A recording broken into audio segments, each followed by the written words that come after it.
telling you, that whole thing, or that 30-second thing, man, they come some music, and you just go, oh, man, I want to just get in and just be like, oh, yeah, feel a little R&B flow, folks. I'm like, oh, yeah, here we go.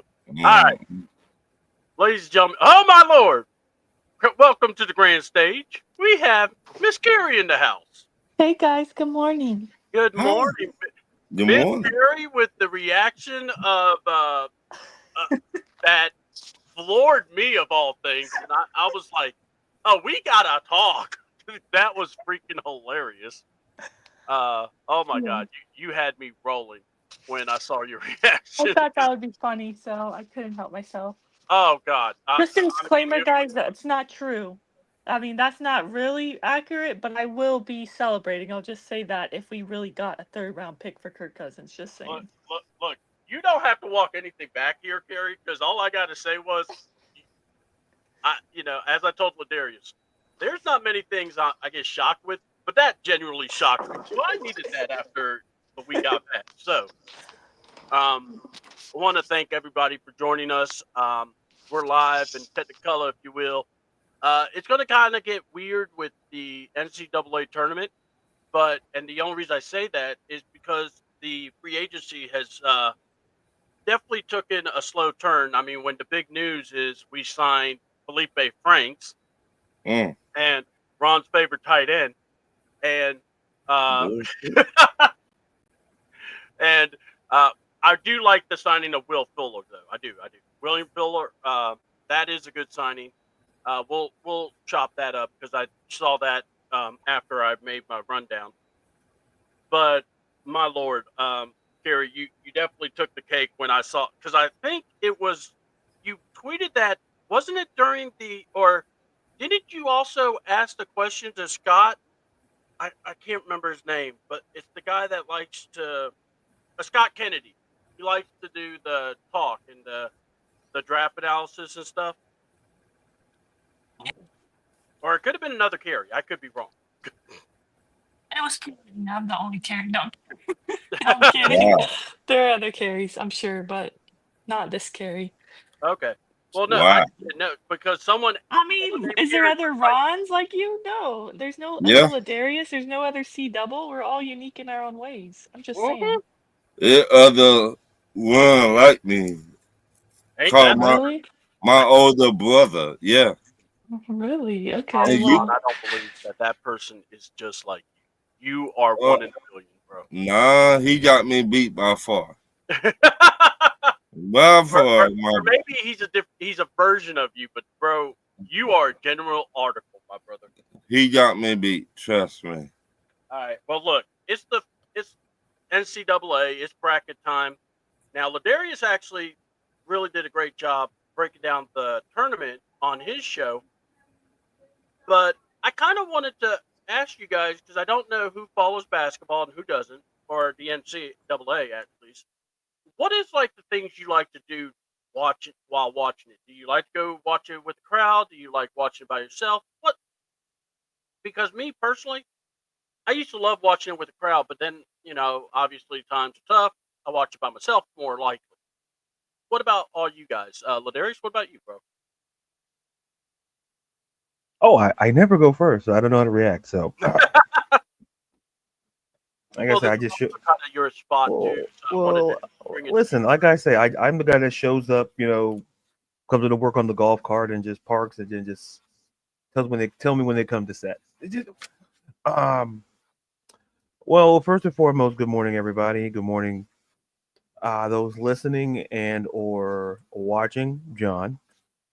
Um. So I guess the best way, me personally, I like to watch it by myself. I'm not a real social butterfly per se. So, because I like to watch it and kind of, I guess I guess I enjoy it better that way. And to have my own snacks and all that jazz, and just kind of analyze and kind of look forward like I do. So, Mhm. Awesome, awesome. Gary, it's the Field of 64. How do you get excited about it? Do you like to watch? What's kind of your routine?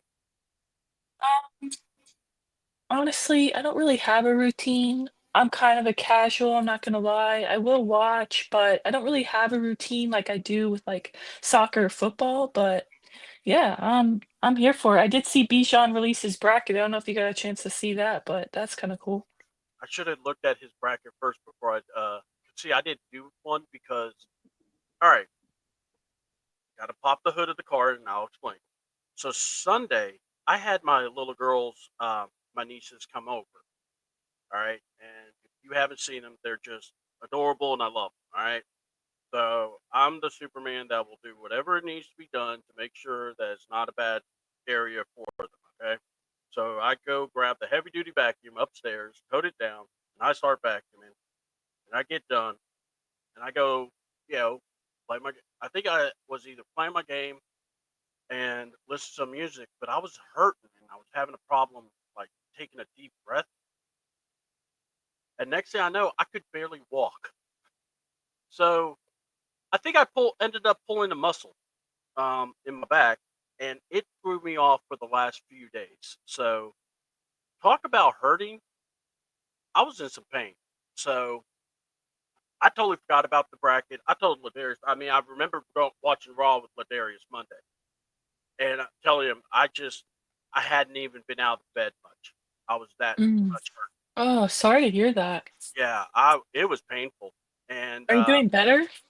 I'm I'm moving better. I'm That's able to do good. things, but it, like I did it like I did my workout, but I only did like 40 minutes of it versus an hour. So because I was getting lightheaded, so I stopped. So I'll try again today and see how I feel. But it's just one of those. It sucks when you're by yourself a lot because you don't want to do too much, and next thing you know, you're on the floor.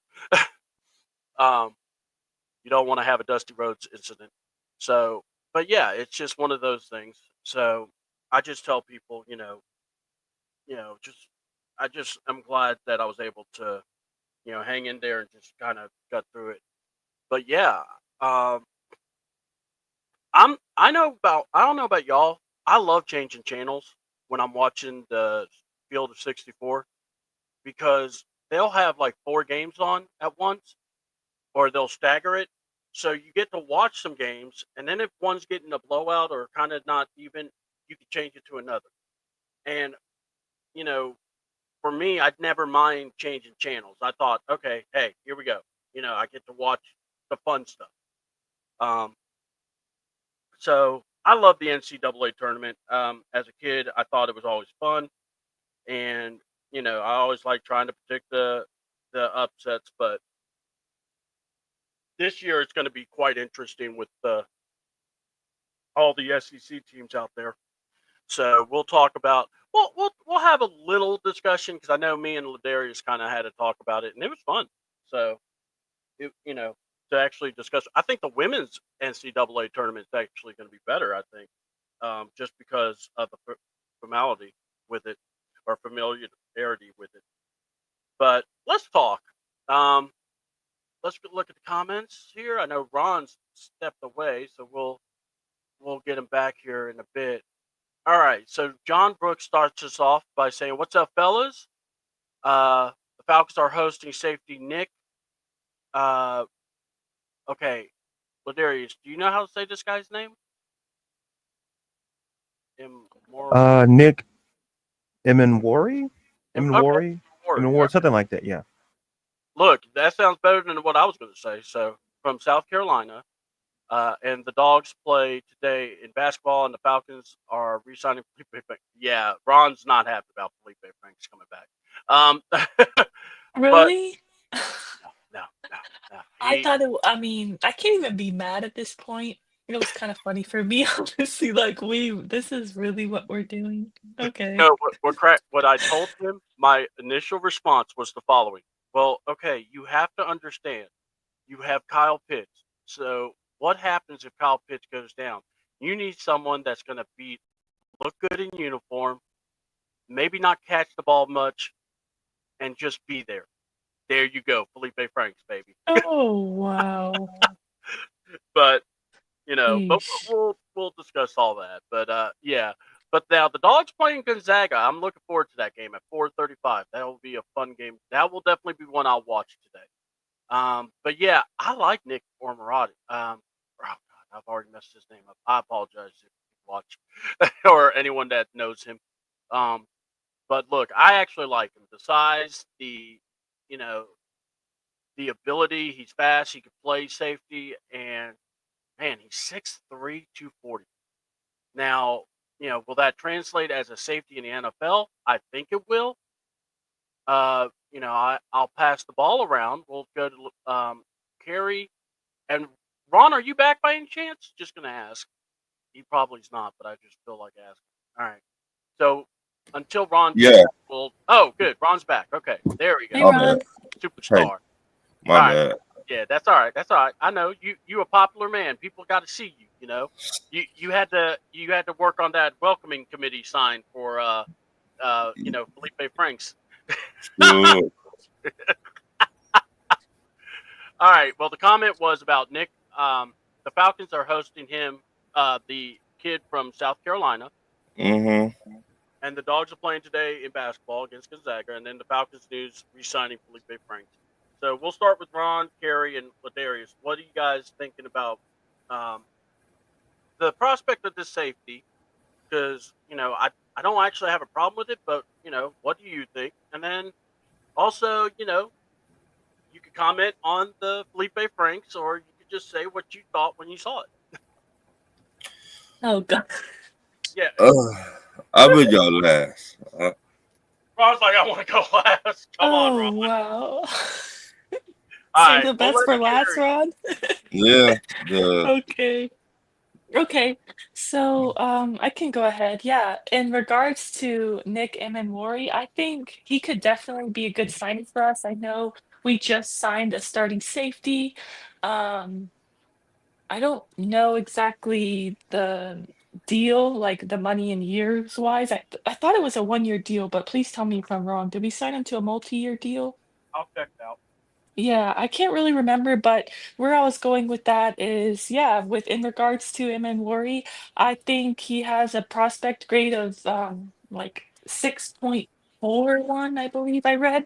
So for me, like he has the potential to be a starter, but he probably should sit and learn. And what better way for him to do that? We have two starting safeties. He could literally do that, behind our new starting safety as well as Jesse Bates.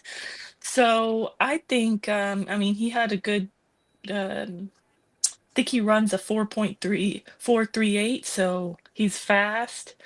But yeah, I think he could be definitely a good prospect for us. I don't know. You guys will have to let me know because I'm not for sure what round he's projected to go at in. For me, hopefully it's like the second or well, definitely not the third because we don't have a third rounder, but hopefully he's a later round pick since he would be like a guy who'd sit and learn and wouldn't be an immediate starter. Um, because obviously if we did want a safety as an immediate starter, then I'd rather go Starks at 15. So yeah, but I think he could be great if it's a later round pick and he can learn behind our starting safeties that we already have. Yeah, yeah. No, I'm with you. All right, Ladarius. Since because Ron doesn't usually ask to go last, so we're gonna honor that. So go ahead, Ladarius. Yeah, I'm gonna let Ron go because there's nothing I can say to Oh, add any relevance. So I'll let Ron go. All right, Ron. that safety, he is old school. He got old school soul. okay. What I mean by that, some of the best safety that ever played in the NFL, running like he Sean Taylor, his work athlete is up there with them. I would not say he is them, but the way they used to work hard in the NFL, he got that same soul. And the Felipe Frank, you know how y'all go to a barbecue Mm-hmm. and it always a fly day come come out of nowhere, just keep on messing with you, and you cannot get rid of this. No matter where you go, this fly just come and find you. That Felipe Frank. Oh wow. Okay. It's hard to get rid of this dude, man. What, dude? He got tape on Raheem now? What? This dude, I don't care how many times we get a new head coach, this man finds some way to come to the Atlanta Falcons. For what, Raheem? What the hell you doing? The man not good at tight end. The man not good at quarterback. So you giving away money now, Raheem. I'd rather for you to give away money to the homeless than giving to Felipe Frank.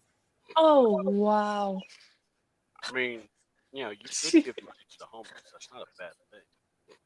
We need a center, but you fell in love with Felipe Frank. That my boy, but I don't care if we don't got no legit center. But Felipe, I like you. I like you. But we don't got no legit center. But, oh, my bad, you like Felipe. You think you to mold him and change him into what? He trash. The man cannot even catch a cold. What he learned? I'd rather for you to go on the corner and give the money you pay Felipe Franks, give that to the homeless person on the corner. He would do more with that money than Felipe would do in a game. All right. And let's go down the list real quick. I want to go through the comments before we start. We got, and also, Carrie. Okay. So the news came out that there's some rumors that Kirk Cousins could go for a 3rd round pick. And Carrie, like I said, not many times I get caught off guard or I get shocked. Gary's response shocked me to the floor. I mean, that I was like open mouth going, what? So so that's all I'm going to say. Joe, check her out on Twitter. She's awesome. So I still give you props, Carrie. But my God, that was so funny. But yeah, so we'll talk about that. We'll squeeze it in before we go into our subjects we're going to debate about. We also have, hold on, let me just check. Okay, he's back. Okay, cool. And then everyone's back. Cool. Good morning, Miss Pam. She's wished us all. Good morning, Miss Pam. Good morning, Miss Pam. Morning. And then Miss Cheryl, or Cheryl Woods, or Stephen Woods. Oh Lord, I'm out of it.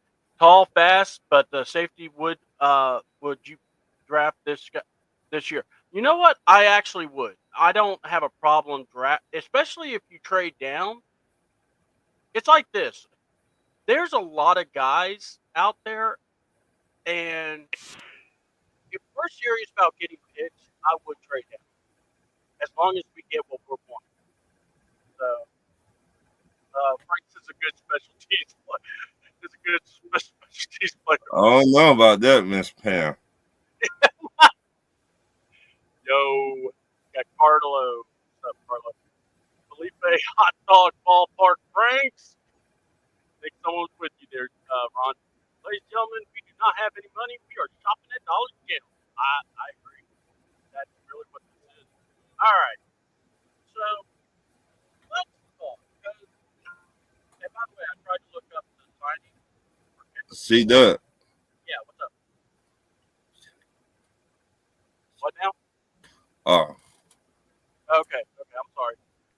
Yeah, you sounded far away for a second. Right. Okay. Yeah. My mic doing some weird things All right.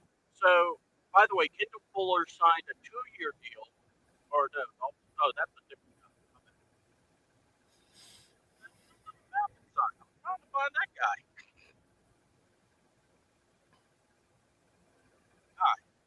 All right, we'll figure it out. But I thought, because it didn't really say when I looked up the first time. So, if you know how many years we got Fuller for, please let us know in the comments. That would actually help us out. Let's see here. We got. Okay. Now, okay.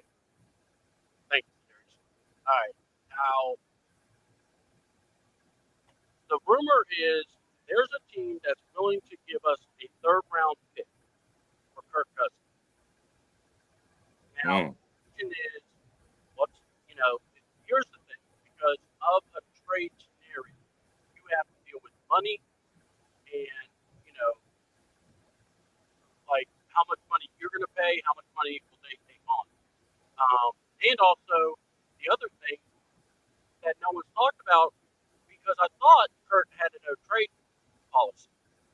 And the other thing I want to bring up, I don't know if that's an issue, because if he's going up to the owner and everybody else about, hey, either release me or whatever, they're probably looking at him going, if you waive the no trade clause, we'll look at it. As I think I would have done the same thing. I want to go back to Miss Pam's thing, that we don't have money, we're shopping at Aldridge. Look, we can adjust money. We can go to the cap and try to, do that like the Saints have. They can still get guys. It's the question of do you want to do that? And I feel like if it's me wanting to save my job, I'm pulling whatever I need to pull to do that. What say you guys? Because that's actually a bigger question. If you were in this situation as Terry, and you don't know if this is your last chance or not, what would you do if you were Terry? Would with signing players right now? These signings have not been anything where you're going championship. I mean, I'm being honest. I mean, we may be playing good, but I don't see it right now. But Ron, what do you think? Me personally, I will redo Jesse Bates' contract and see can we get some money from him. And the corner, AJ Terrell, redo his contract, get some money from him. To me, it's a lot of good players out there that still free agents. Good players. I would go get Asante Samuel Jr. a corner. Mm-hmm. I would go get him. I would go get a center that just got let go from the Patriots. I would go get him. And, I mean, that's what I would do. But, yeah. No. I got you, man. Kerry, what do you think? If you were in this position, what would you be doing? Because I think there is a way to get more money, but that's why I'm asking, everybody around the group here. Yeah, I would definitely extend to restructure AJ Terrell and Chris Lindstrom. Those guys are pillars of your organization. You want to keep them long term. They're really good at their position and you want to keep them within the franchise. So why not extend them to restructure their deal to free up some cap because you're strapped for cash right now. And to your point, Terry doesn't have an extension. Even though he says not to sound cocky, but I'm not worried about my job. You remember that he said that in the Yeah. end of year presser. So yeah, maybe that's true. Maybe you're not worried, but at the same time, it's almost like you're a PRN employee and you don't have a contract upcoming. Like your contract with your current, employer is ending and you don't have an extension. So you kind of want to pull out the stops to get that extension, get that new deal. Otherwise, you're going to be out of a job. So to me, he needs to do whatever it takes to free up some cash in order to, maybe make some signings. Yeah, no, I'm with you. Ladarius, okay. So Miss Pam brought up this comment. I'm actually even going to give it a star because it's actually really, it's perfect. We don't have any money because we're shopping at the Dollar General. So, and then here, all right. So, what is, and I get it. There's no money for free agency, Miss Pam. I do understand. But what we're talking about is, you have teams that are strapped for cash. I mean, and also look at what the Bengals did. We'll talk about them in our debate section, but they paid two of their top receivers top money. And then, we also look at what happened with the Saints. They go and sign quite a few players by redoing contracts. So it can be done. But Ladarius, if you were Terry Fontenot, and we're just kind of asking the question because if this is a year where you need to really do your thing to really get this team over the hump, what would you do? What is your plan of actions? Firstly, it's a great idea. I agree with what Ron and Kerry were saying about restructuring contracts, but I would also kind of look at your roster and see, do you have any viable players to move? Because at this point, listen, we know about the cash situation. You can only restructure so many contracts, Mm-hmm. and up to a certain point where, yeah, you can free up the money, but to me, you have to start looking at trade value. You know, are there outside of Kurt, obviously, are teams? I would try to put a feeler out there for Kyle Pitts. I would put a feeler out there for Tyler Algier. Not saying that you would potentially make the move, but you would see who was interested, because to the point where, listen, and down to the draft, and Miss Pam said, no, we will trade back. Trading back is definitely an option if we don't get what we think we're going to get back in a Kirk Cousins deal. So, the thing with Trey Hendrickson is it's the money. It simply put, it's the money. I think Trey Hendrickson is a great defensive end, but for Terry Fontenot, it's about restructuring and looking at your roster and seeing what you could get in a trade perspective, and kind of look and kind of see what you can fill the gaps in through the draft.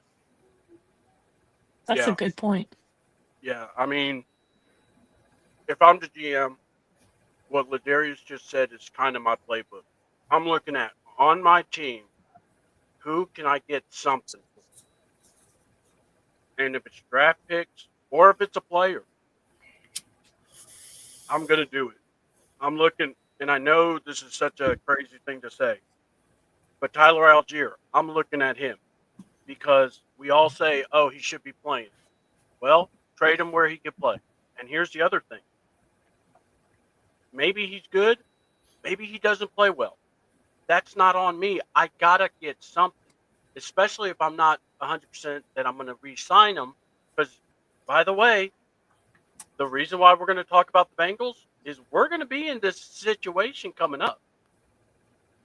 And I hate to bring it up because you got Bijan and Drake back-to-back years. Are you going to try to head it off at the pass, try to be, about it, or what? Yeah, go ahead, Ron. See, I would try my best to go and sign Drake. Yeah. That's what I would do. Mm-hmm. He gonna We just seen what the Cincinnati Bengals gave their 2 top wide receivers. So I think he deserves somewhere in that ballpark right there. Every year he got better and better and better. So, in my opinion, Bijan, he been with what, 2 years now? 3 years? What? This is his. I want to say this is going to be his Third. 4th year or 3rd year. Okay. Third thank you. year. Okay, Yeah. Wow.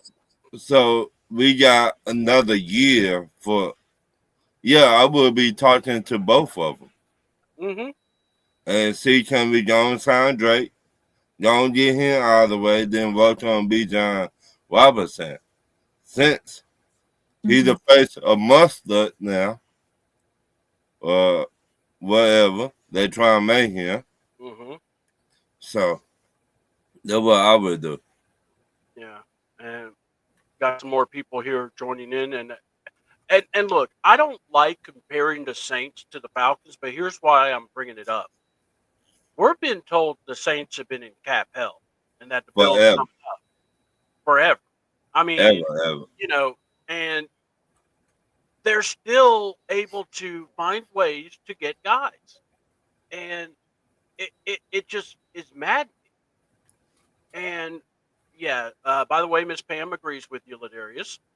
And then the GM, what did do see? Oh, good morning. What did do see Dub and the Falcon family? New era is here. Let's effing go. I hear you. Appreciate it. Love it. Yes, I love it. I love it. All right, let's talk because so yesterday there was a tweet that came out, and it got me thinking. For our debate, what would be a better show? A show about NFL mascots or a show about O-line coaches?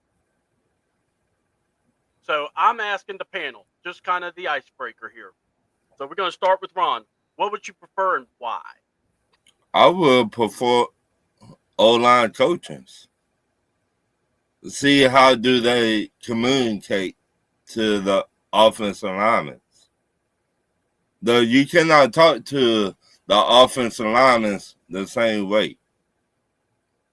You got how do they approach them? How do they criticize them when they mess up on block or something? I really want to see that. All right. What about you there, Miss Carey? I'm gonna switch it up and say mascots because I think we have one of the best mascots in the league in Freddie Falcon. And yeah, I think that would be something fun, lighthearted. I kind of need a break from the heaviness of all the Kirk Cousins situation. I'm kind of tired of that, storyline. So yeah, I'd like something a little lighthearted for the Falcons. That would be good. By the way, I love Freddie Falcon. I enjoy what he does. It's pretty awesome. Between him and Blooper, I want to say those are the best two I've ever seen. All right, Ladarius, the man, the myth, the legend. What you got to say? Got to break the tie. Jeez, I hate it here. I got to break a tie on a Thursday morning. Because I like kind of both. To me, Matt, I would go mascots because I'm just curious about behind the scenes. In the context of preparation, we're not going to see who's under the mascot. I don't want that. It's just like the preparation and the hours. They put in a lot of hours, not just what we see on Sundays, but they community wise, daily. I would like to see something like that. Freddie the Falcon, listen to the top 3. A blooper. Listen, I wish they would kind of do it for baseball too. I would kind of wish they kind of all mascots are welcome. So I would kind of like to see that. But the O-line coach thing is very interesting. I like coaching curiosity. If they do a coaching one, I would like to see a head coaching one. I would love to see like the the process. And we see it like on Hard Knocks, but I just want to focus on like 3 coaches as well. So I kind of split the tie. Kind of did split the tie. I don't know, but back Well, to you you in the did. studio. Hold on, I gotta go here real quick. So I would, Ron. Someone just wanted you to let you know they would trade Kirk Cuzzo for a bag of Cool Ranch Doritos and a Dr Pepper. No, And, that'd be too much for yeah, Coach yeah, Cousins. yeah. Christy Lewis wants to say morning, everybody, and then Morning. Morning, Christy.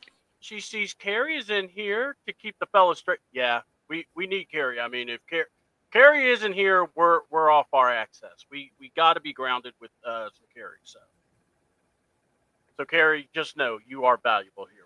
We got to have you. I appreciate that, guys. You Thank know, you. it does feel weird not having you. All right, that was more of a kind of like an easy question because honestly, look, I would love to see one with the mascots, but I would actually like it if they just kept their faces clear, or like we don't know who they are, because that would be even better. But look, they do so much work, like Ladarius said. It's almost like you go, when you see all these players and everything, you always see them. It's like you go, wow, and you got to think it's the same person. But either way, I like an O-line. I like coaches in general. I would love to follow some of these coaches. I really would. I think it's like I saw the first quarterback series and I loved it. I fell in love with it. I mean, that's the only reason I actually was tolerable with Kirk Cousins.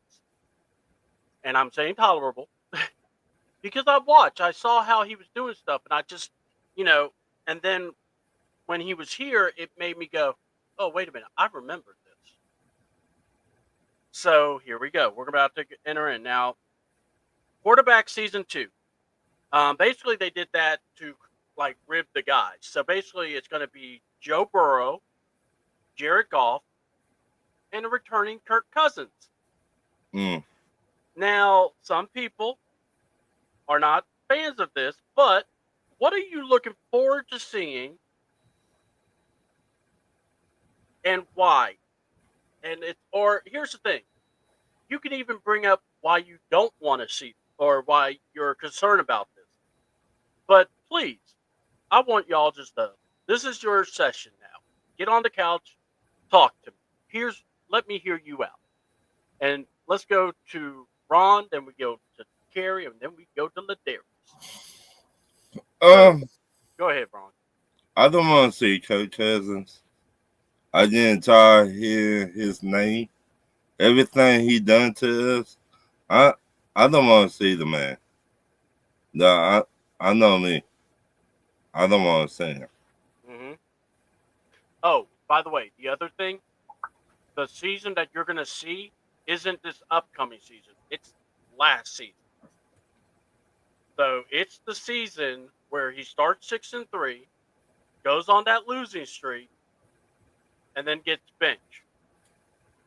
And I'm going to go here. They will probably go over that off-season interview. And if so, I hope they find a way to have a camera on Terry when he watched and saw that him saying, "Oh, I was hurt." Oh, he's like, I was having a good day. I had a great BM. I got to smell the flowers. Everything was going good, and then this. But anyway, for all those Robin Hood Men in Tights fans. So, all right, Carrie, let's have it. Let's talk about it. I mean, I'm really not looking forward to it. I don't like personally to relive bad memories. Like, for example, I've never rewatched that Super Bowl, and I plan to never rewatch that Super Bowl. So for me, last season, even though I was on a high when we were at 6-3, it ended at a low. It went downhill quick, and overall, it technically was a failure, I would say, of a season. So I just honestly do not want to relive that because they're going to show him swag surfing. They're going to show us all hype when we're 6-3, and then it's going to remind me like, wow, we really We really did not win the division. We really lost the division to the team we swept. It's just gonna be it's gonna be a reminder of something that I just don't wanna relive, that I'm kind of moved past, and I'm kind of excited for the future, Penix as the starter, new season for the Falcons, new QB1, and just a new fresh start, and I feel like that's gonna be reliving the past, and I truly don't wanna do that. The only thing I will say I am interested to see is if they go into, now in hindsight, knowing the whole injury thing, how he admitted he's hurt, or he was playing hurt. I'm interested to see if they kind of show anything like that since week 10 against the Saints when he got hurt. I'm interested to see if they show, the GM, the head coach point of view from Terry and Raheem, and if there's any inkling that he was hurt, if anything, in that regard. But honestly, like to Ron's point, I'm kind of over Kirk.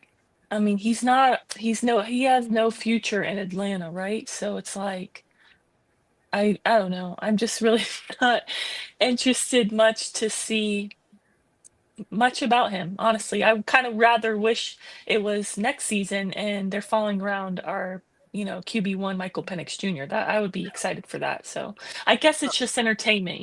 So it's gonna make for good TV for a neutral. I would say that. Mm-hmm. All right, Ladarius, what say you, my man?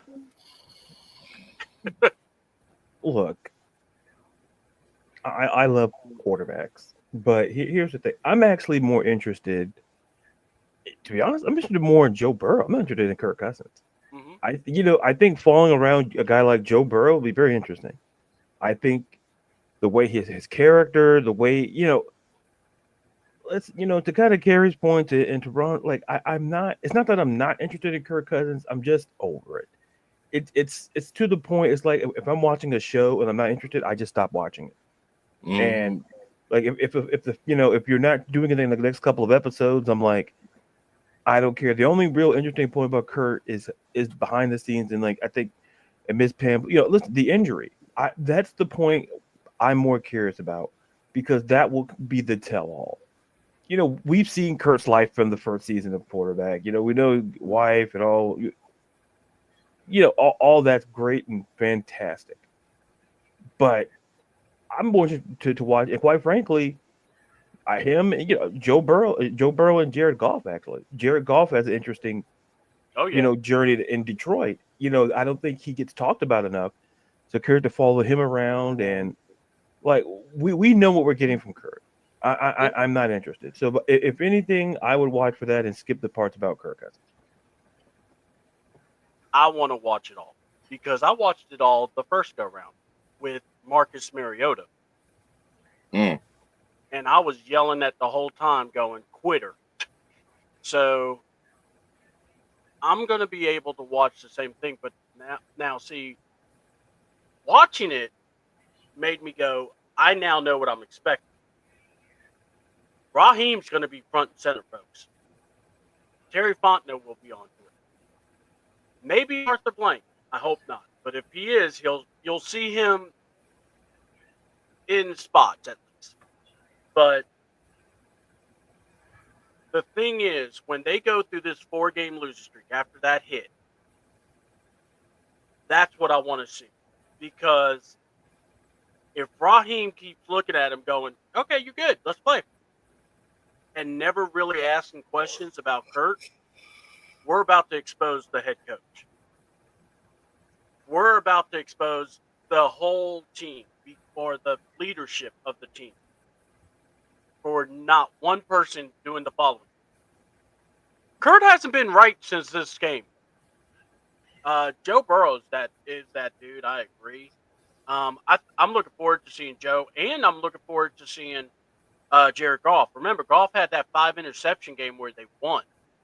So there's quite a few things we're going to be able to get to see in that. And of course, Joe Burrow with the team that, oh my God, I mean, they once they got their defense somewhat settled, they were able to make some plays and stuff. But when I think of the quarterback situation, this may not look good for the Falcons because the first season you had Mariota quit. Second season, this Kirk Cousins issue. And I'm telling you, I'm interested to see how they covered the offseason part because of the fact of what happened. Because there's a lot of stuff we didn't see. So I'm intrigued. Now, what or who's the person you don't want? Hold on. Who from the Falcons you don't want to see on QB2 and why? So it could be a player, it could be a coach, it could be somebody that you go, if he's on it, it's just going to make me cringe. All right. So, Ron, who is it and why? Kirk Cousins. Well, guess what? You're going to be cringing. But go ahead. I don't want to see, after the lies he told, after we lost draft picks, after he not taking no accountability for what he done. Coach Cousins remind me of a spoiled kid that get everything he want out of life, and when you say no, he get mad.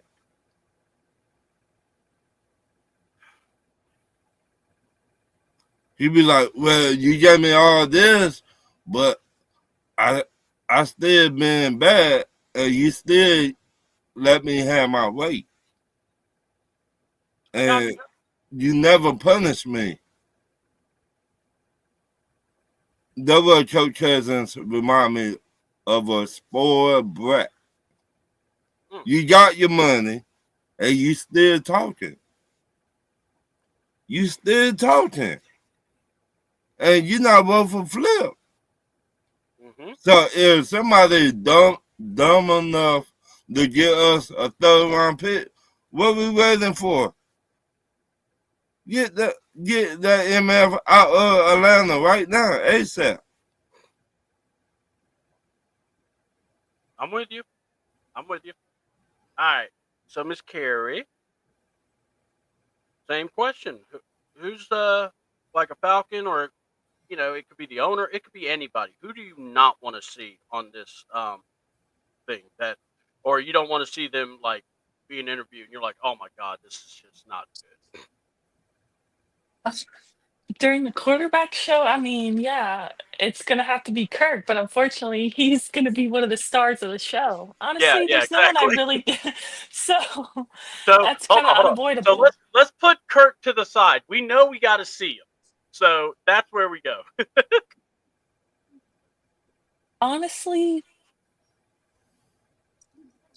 gosh, I don't know. There's really no one that I feel like off the top of my head that comes to mind that I'm gonna have an issue with really hearing from. I mean, maybe it could be Raheem, depending on, if they interview him and he says something I don't like. I don't know if anyone got a chance, a few months back to listen to him on the talk show where he mentioned, telling fans that he doesn't have to answer to them or explain himself to him to try to get their support after blowing the 6-3 lead of the, division, and that fans are living in the past. And that did rub me the wrong way. So yeah, I'm hoping that he doesn't say something like, as he did on that radio show, where it could rub fans the wrong way, because you want the fans that, be in support of you. So especially after how last season ended and you gave them all this hope and promise of winning the division and outrunning the South. So I'm hoping Raheem, now I would say he probably has learned his lesson from saying things like that, as well as not taking timeouts in crucial moments of a game. But this was, previously filmed, right? This is old. So this Yeah, was during the season. So maybe, Raheem maybe did say something. I don't know. So I guess if I had to pick someone, I guess I would say Raheem. Hopefully he doesn't say anything that, could rub fans wrong. hold on. Hoping Raheem doesn't say something to sound bad. You go, oh God, it's Raheem. He's going to say something. All right, Ladarius, what about you, man? Well, folks, that's my time. I'll see you later. No, Don't leave me. you know, listen, I gotta go Raheem Morris. Here's the thing. Like to what Kerry was referencing, and I said it on this show, it was like the equivalent. He basically cut a double bird promo. He gave the double finger to fans. Listen, listen. Yeah, he's a head coach. He's making, but this man needs legit PR training because I feel like the things that he says, he doesn't understand the impact of what his words mean because you are the head coach of this team. You're essentially a de facto leader of this franchise. And because at the end of the day, as long as they limit what he says, or just tell him, "Hey, Coach Rod, you can't say these things," because when you're asked a legitimate question, if a reporter, like if D'Orlando led, if someone with great credibility is asking you a legitimate question, you can't just give one of those Harold Hill, like those Music Man answers and try to tiptoe around it. Like nobody wants that. Like, listen, the timeout situation, dealing with Kirk Cousins' injury situation.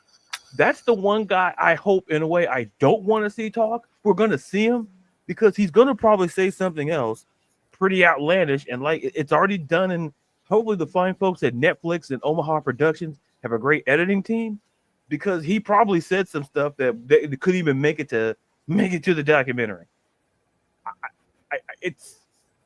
I'm not anti-Coach Rob, but he just needs to just, like I say, I just have a huge issue with him and sometimes how he speaks to the media, how he speaks to people in general.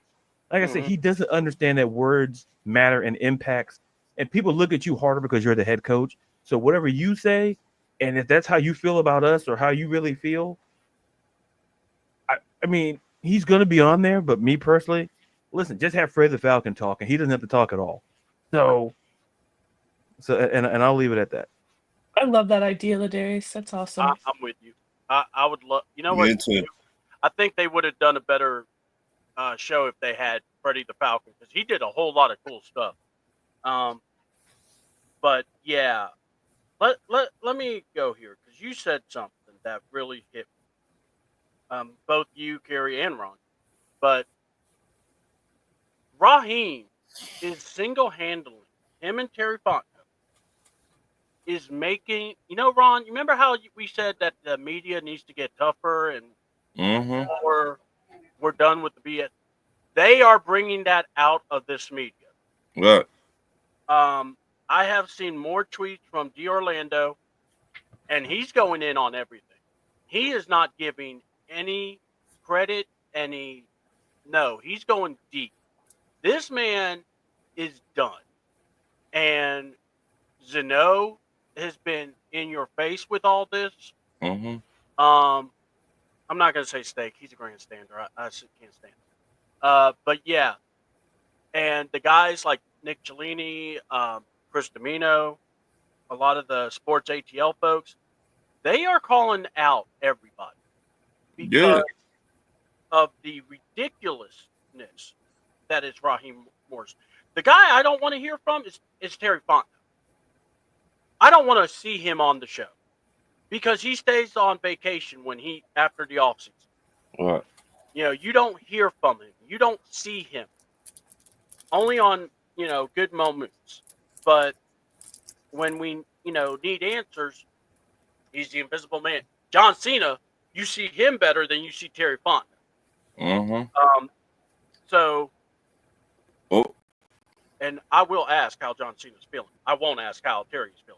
And my thing is this, Raheem, I want to hear from him because here's the thing. With everything that happened to us, we were 6-3. Yeah, we had a 4-game losing streak. We were able to compete with the Commanders. We win that game. We're in the playoffs. And Raheem stopped us. It wasn't the team. He just wouldn't call a timeout. He wouldn't do anything to help his young quarterback. And yet you're telling us, oh, Michael Penix is so good. I can't wait to see him perform. I can't wait to see him, learn how to win. How's he going to learn how to win, Rob, when you're won't help him win. Mm-hmm. You know, that was a close game where he needed his coach to call the timeout because he said it perfectly. Hey, coach told me not to worry about calling timeouts. He was going to do it. So right there, that tells you that, because he's a rookie, we get it. We're not going to get too Right. mad, even though you should let the quarterback call the timeouts. I mean, Right. but that was ridiculous. And then Carolina, you still had a chance, Right. but you didn't. And and then the excuses of we love the human being. Kurt's still on the roster. This is why the quarterback series 2, when they go over this, I really can't wait because you're going to see these lies get exposed. Right. I, I, I want to see who comes to Kurt's house because in one thing I remember vividly, and I'll let you talk, Ron, I promise, is the he had a lot of masseuses and people mm-hmm. coming to check his body and help him line up. And I was at first going, damn, that's dedication because you're doing that out of your own pocket. And then I'm going, wait a minute. You don't have to report that to the training staff. Right. So did he do the same thing? Because he could have, Right. get his own medical people to help him. And, he paying the bill, because think about how much money he's made. Mm-hmm. And not just that, but, he's doing it and he doesn't have to report it, but you saw what was happening. He wasn't the same Kurt. Right. That's why I go, I need to see. I want to see what's going to happen. Go ahead, Ron. I'll let you, and then we'll go to the next topic. I got another person who I don't want to see on this show. Rich McKay. Oh. Yeah, I'll see this man. I'll be like, ooh, oh my God. What? Why you still got a job here? I just want to hold on. If we see him, it better be the first scene, and that's it. Like because you know how you sign the press conference and you shake your hands and you see that. That's it. Like a line of people. I mean, every time I see this dude, I just want to just slap this out of him. That what you good at? No, really. Rich McKay. I'm not going to argue. Ron, go ahead.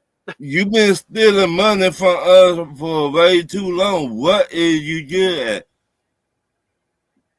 at? Yeah.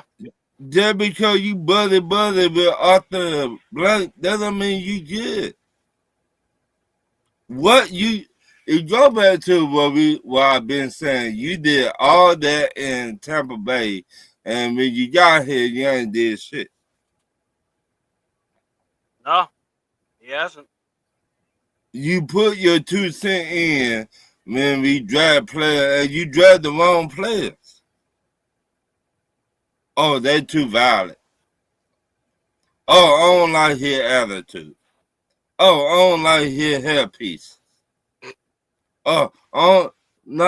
We cannot make no money off of him. We cannot put him in front of video camera. Well, have you looked yourself in the mirror? So what is you good at? I've been thinking about that all night long. What you good at, Rich McKay? Mm-hmm. Anybody in the comments, can y'all tell me what Rich McKay good at? And by the way, real quick, they said, what about that Desmond Ritter debacle? Yeah, everything is just awful when you think about it. Morning, good people. Birdcage. Yes, Mr. Ryan's in the house. Thank you, Ryan. Go check out Birdcage. They're going to have a dang good show lined up tonight. But yeah, we were just discussing the quarterback series with Kirk Cousins and how this is going to probably expose our wonderful coach and that quarterback. So let's go into the next segment because this is actually pretty interesting. So the Bengals, they paid Jamar Chase and T. Higgins some heavy-duty money. Mm-hmm. would you pay your top dollar for 2 receivers like what the Bengals did, and why? Or why not? You don't have to. But I'm just saying, what did you think of the move, and would you have done it? So we'll start with Ron, and then we'll go to Kerry and Ladarius. 50, I'm 50-50 with this and without this. Mm-hmm. I would pay Chase.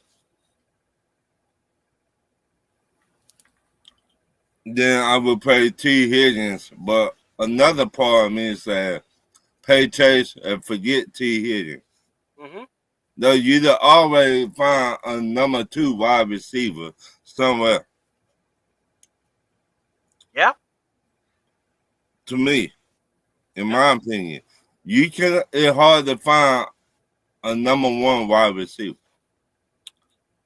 Everybody's not no number 1 wide receiver in the NFL.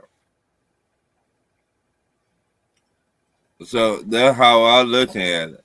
I would pay Chase, but T. Higgins, I would have tried to trade him. All right. And get something for him because they could use it on their defense. But they just made up. So. All right. Miss Carey, go ahead and let's hear what you have to say, hon, on this. Yeah, so I feel like the Bengals organization, Mike Brown, his kids, they felt backed against the wall. They felt like they had to make this move. They're known by the national media as being one of the cheapest ownership groups in the league, and not usually wanting to pay their players. I do think both T and Jamar deserve the bag. They're arguably the best wide receiver duo in the league, so they definitely deserved it. My thing is that Mike Brown and Katie, his daughter, the whole group of them, their back was against the wall because you had a quarterback who is playing at an MVP level last season, but because he has no good team around him, you're wasting his prime years, right? Mm-hmm. And he basically, you had a triple crown winner as your wide receiver one, leading sack leader in the league and Trey Hendrickson, and you guys still didn't make the playoffs because every year they get a slow start. They can't win in September. So yeah, my thing is that I feel that they were kind of feeling forced into the move because Joe Burrow essentially said, I want both T and Jamar as well as Gasecki to stay because Gasecki was only on a 1-year deal. They did extend him for 3 years. I feel like they felt like they had to make their quarterback happy. That's their franchise quarterback. So yeah, I feel like that was the move that needed to be done. And unfortunately for the Bengals, they waited about a year too late to pay both of them because the price went up a little over $10 million. So yeah, Burrow would have probably they had to keep their franchise quarterback happy, to be honest. So it's basically a move that they needed to make. Damn. All right. And Ladarius, and then I'll read Ryan's comment after Ladarius. Sorry. Yeah. But I'm sorry, having a morning. It's all good, brother. I got you. Ideally, in an ideal world, you wouldn't pay the money for Higgins is a fine receiver. But the reality is this. In an NFL franchise, your quarterback, it's about making him happy. Mm-hmm. It's a relationship when it comes to a franchise and a quarterback. You got to make them happy. And sometimes it's going to hit you in the pockets. It's no different than real life to some extent. Well, you got to make the person happy. And essentially, that's why this deal was done. Now, I'm not against it. I'm not going to say yay or nay.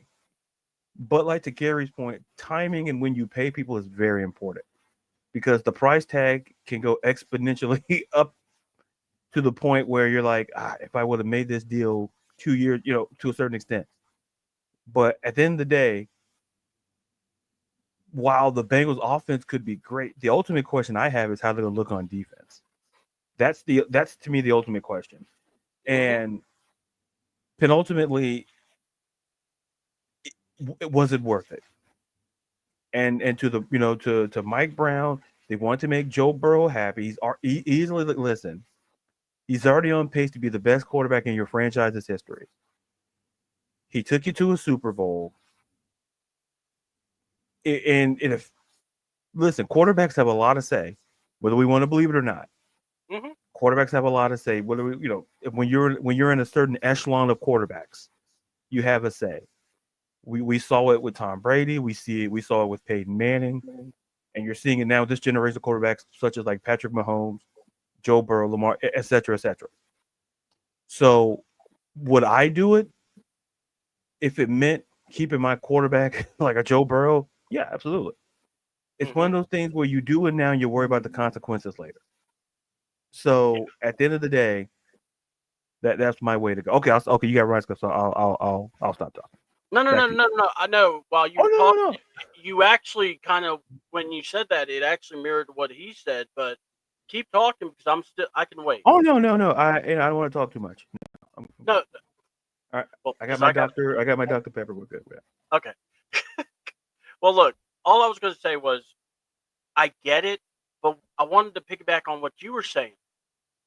It's going to affect the defense, and then that is where. Oh. Okay. Give me a second. I got something that just hit me literally while we were talking. But what happened is when you deal with something, like when you do something, it has a reaction to it. What about that defense? You're gonna have to look at that, and I think the number 2 quarterback I get.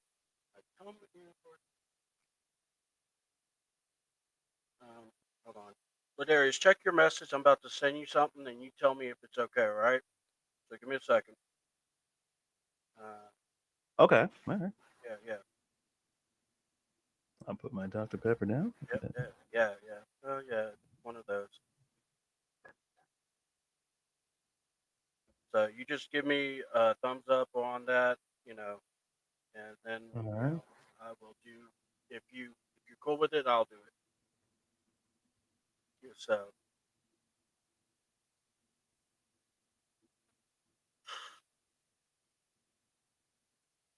I'll let you check that out and let me know if I can or not. Oh no. Who's it from? I'm trying to. Brian, his story. Oh yeah. Okay. I didn't want to just do it without. Oh no, yeah. I'm so confused, but I'm here for the ride. Whatever's I know going. this. I always say we're executive producers. I'm like, I just wanted I just did the executive producer thing with Ladarius, but it's like, listen, my name at the end of the show, like at the end of like Raw or SmackDown, my name's at the end of the show. Like you don't see me. It's like it's just. Oh, okay. I want to be on camera. Like, oh hey, get that camera out of here. No. Right. It's like, ladies and gentlemen, Lee Fit or no, not ladies and gentlemen, executive producer Ladarius Brown, and Ladarius does. Wait, what? I'm in Taco Bell. Get out of here. Get out of here. Get out. Why do you do that to me? Do I have a napkin? I wonder if Hunter and or what was it when Cody did that? Hunter and Triple H went up to Cody and went, "Dude, you didn't have to do that to me." No. All right, so Ryan asked if he could come on for a minute, so I sent him the link. Okay, now it makes sense. Yeah. Wait, what? We apologize. Yeah, we No. apologize. No problem. I'm sure the viewers too were like, "Wait, what?" Because the thing is, C-Dub always says like I'm an executive producer. I'm like, I thought he just said like as a title, like put him like on my taxes. Like I didn't mean it was a legitimate thing. Like, right. what do you do for work? I'm an executive producer. What do you do? I have no idea. If anybody ever asked to be on the show, I like to ask everybody, but I mainly want to ask Ladarius because Ladarius, I don't want to, I always am just wanting to be safe and just ask. Oh shoot, wrong guy. Oh wait, and the fact. Oh, I didn't know you had. Oh, Ryan can follow me. Oh, is he Ryan on Facebook? Yeah, I don't know. I mean, he is on Facebook. Yeah, Ryan. Yeah, I never got a met. I know. We'll talk. Yeah, listen. Sometimes when you're in the music business, sometimes it's I get. All right, there he is. I see him. He popped up. All right. I thought I saw one emoji, and I was like, oh man, that emoji looks like it's the emoji looked like it was huh? When I realized, I looked closer, it was praying hand. I'm like, oh, no problem. So, all right. Sorry, Ryan. It was one of those. So, all right. I didn't know it was an executive producer. I thought it was just by name. I didn't know the actual thing to do. I was like, wait, what? So, all right, Ryan, you said you wanted to jump in on this, so here you are. Come on in. What's Jump. going on? I'm not even gonna be on long because I love what y'all doing, man. Y'all hit that like and subscribe button for this content, man. They putting great time and great effort and work into this right here. They definitely need these likes so we can keep these guys in the algorithm and get them some bread. But man, I don't know. When you look at the Cincinnati Bengals, they've been historically a cheap franchise. They've Yeah. never wanted to pay players. And for them to pay money to two wide receivers, not one, but two wide receivers to keep Joe Burrow happy, because let's be honest, you let either one of them dudes walk, Burrow was going to leave. Mm-hmm. And Burrow has the leverage to do it. Because think about it. Yeah. New York has a quarterback need. Outside of New York, you also got to look at Cleveland at this point. Cleveland's got weapons. Joe Burrow would leave and go somewhere where he can play. But I don't think the Bengals would let him go to their pretty much in-state rival. But I mean, Pittsburgh needs a who quarterback. knows? All I say is you never know at this point. Yeah. All right. So Ryan, you're here, so we can pick your brain on this one. Quarterback season 2, they're going to go over it again, and just like last year or the first time they did it, it went over the year they played it. We're going to get 6-3, and then we're going to get this 4-game losing streak, and then we're going to get the wonderful craziness that we got at the end of the year with Kirk Cousins. But what are you expecting? I mean, because to be honest, I was just telling the guys, and a lot of them were telling me too, and Kerry, this is just going to look bad, especially with Raheem, who has pretty much now has made himself the bad guy now. Between him and Terry, they're thinking they did nothing wrong, but this is now look, it's going to explode, especially like Ladarius said. Let's look at that game where he gets hit. What happens after? The communication with Raheem. So, what do you think? We also see that Kirk did get injured. So even though a lot of us are want Kirk gone, you're right. This shows a total, and I've said this before, it shows the total lack of incompetence. But as I said in Bumper to Bumper this morning, it's 2 words that I want everybody to understand. Mm-hmm. God rest my grandmother's soul, because them words came up today.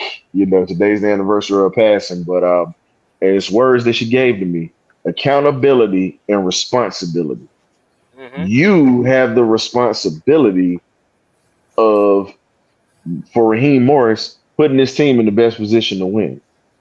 You have to take accountability when this team flounders and folds.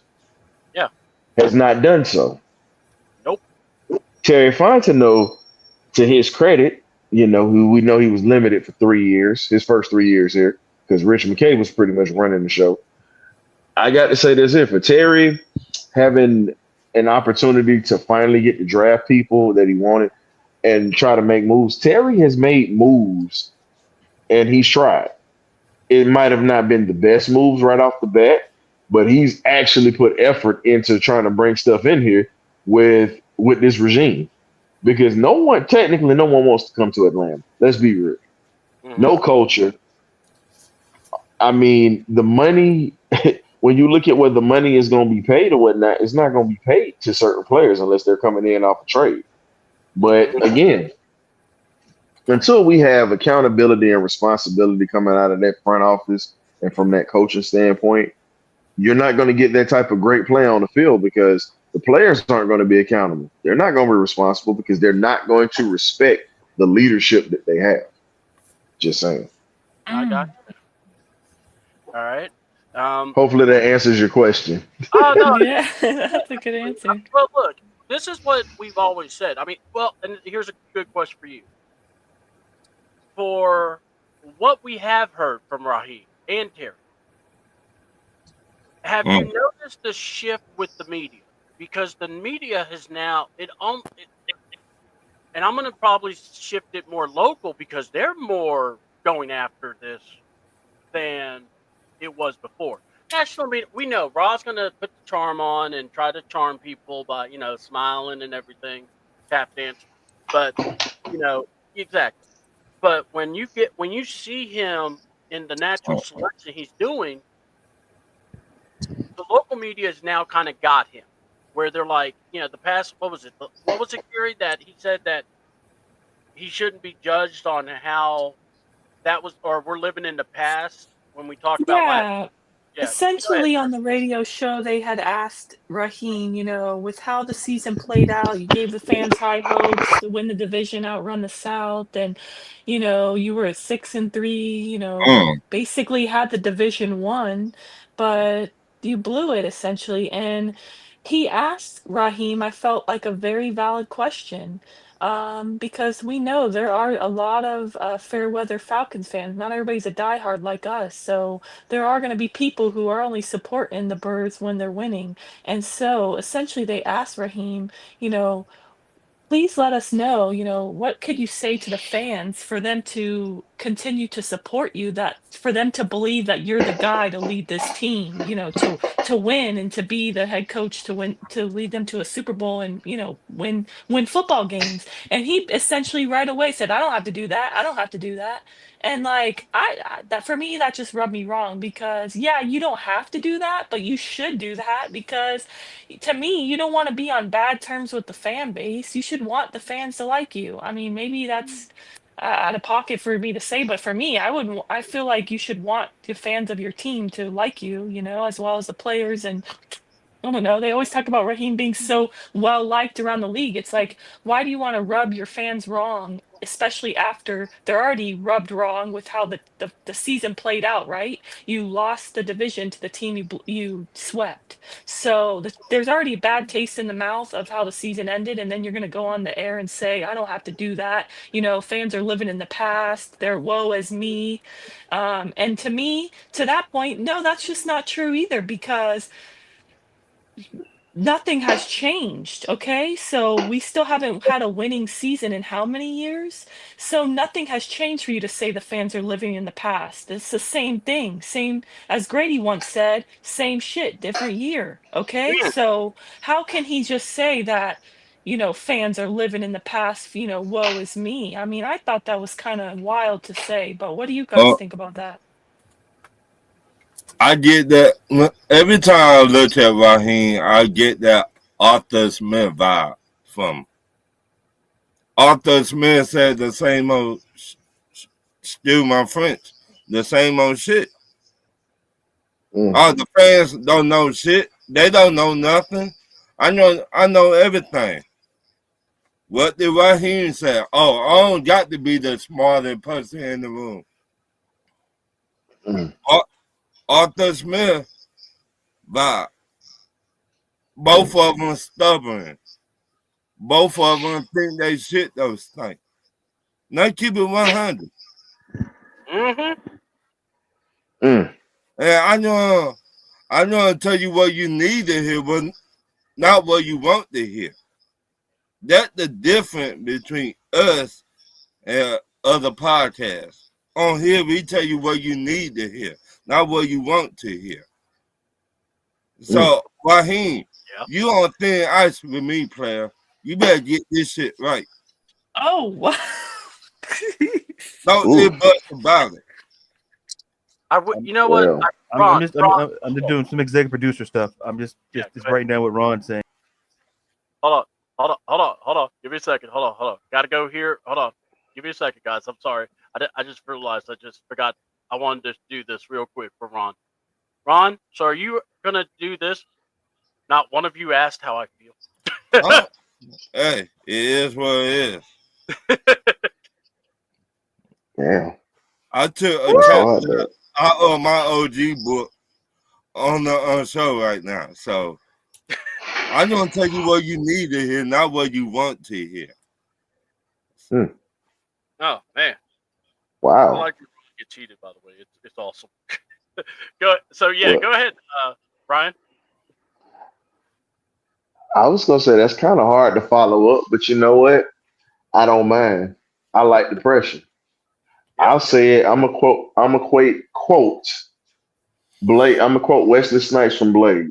One of my favorite lines in the movie, in the first one.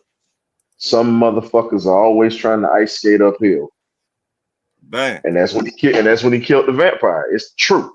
Some motherfuckers are always trying to ice skate uphill. Normally, this isn't my language because y'all know I have a different decorum on the show. But this morning is just one of the mornings. You know what? It's time to drop. It's time to drop draws and just let it all hang. No, I apologize, Terry. I'm coming. I'm coming. Listen, I'm coming 100 miles an hour today. So you getting ready to hear the Sirius radio, the XM radio version of the historian. So it might be some stuff I say. So I'm apologizing in advance to you and the ladies in the chat. No, I gotta apologize early because I don't want nobody to get offended. But if you It's do, all I don't good. give a damn. It's all good. No, I So will now- say. Brian, did you go on Twitter and see Miss Carey's response about a rumored Oh No. God. No, I didn't. I'll make sure I check. But I'm gonna say this: God. when you talk about Raheem, and I said the two words accountability and responsibility a little while ago, I'm gonna tell you just like this: when you have someone that, here's the thing, as a head coach, truthfully, you really can't listen to the fans. You really can't because they're gonna be up and down, and it's not gonna be consistent. And a lot of the fans we have in this fan base are inconsistent anyway. Not saying the diehards. I'm speaking on the ones that are up and down, just like gasoline prices of strippers on the Magic City pole. It's just what it is. But at the same time, I look at it just like this, man. When you speak on Raheem Morris, you speak on a guy that comes into a situation that needs to get it right. As a defensive coordinator, no one can take that away from you. You've been a solid D coordinator, but as a head coach, you really have to improve on what you've done because your first term in Tampa, everything you're doing now got you fired. You were a young coach that didn't know. Now that you've been around the league, you've got to observe what it takes to win not one championship, but two, because he was on that staff with Gruden and those guys. Mhm. You've gotten to see what that looks like. You've gotten to see what it looks like to lose a job. Like you've been around the league long enough to know. Now at this point, when it comes to Atlanta, you've got to be honest, man. You can't sit here and bullshit the fans.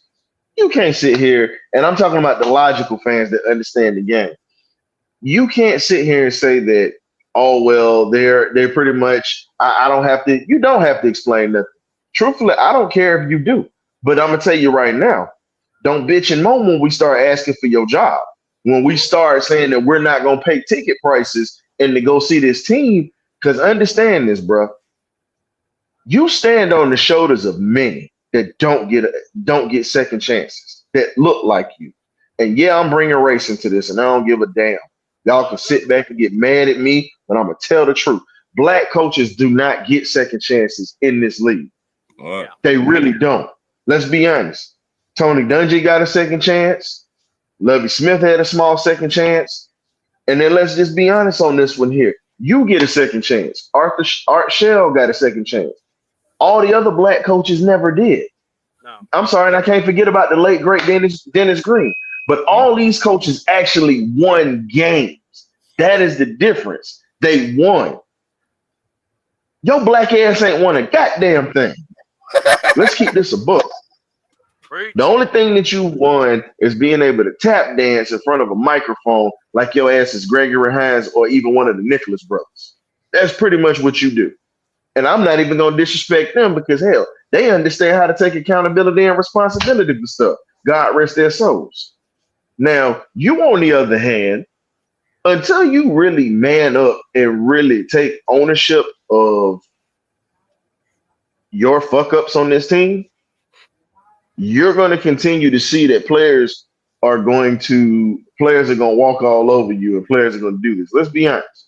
Players like him because he lets them do what the hell they want to do. They don't have no true accountability in this locker room. Jerry Gray is probably the leg of the land law in this locker room, if you really want to be honest. Mm-hmm. And when you talk about it, you didn't even give Jerry Gray a chance to be the whole D coordinator. You made him an assistant D coordinator. I know you made him the assistant head coach, but that should have been Jerry Gray's position to be that D coordinator last year because you saw the difference when he was stepping in. Everybody said, "Oh, well, Raheem did this." No.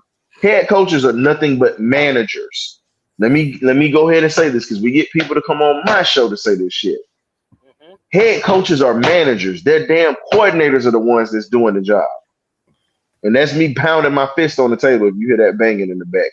Because I'm tired of these inconsistent fans that don't truly understand the game when it's right there in front of them.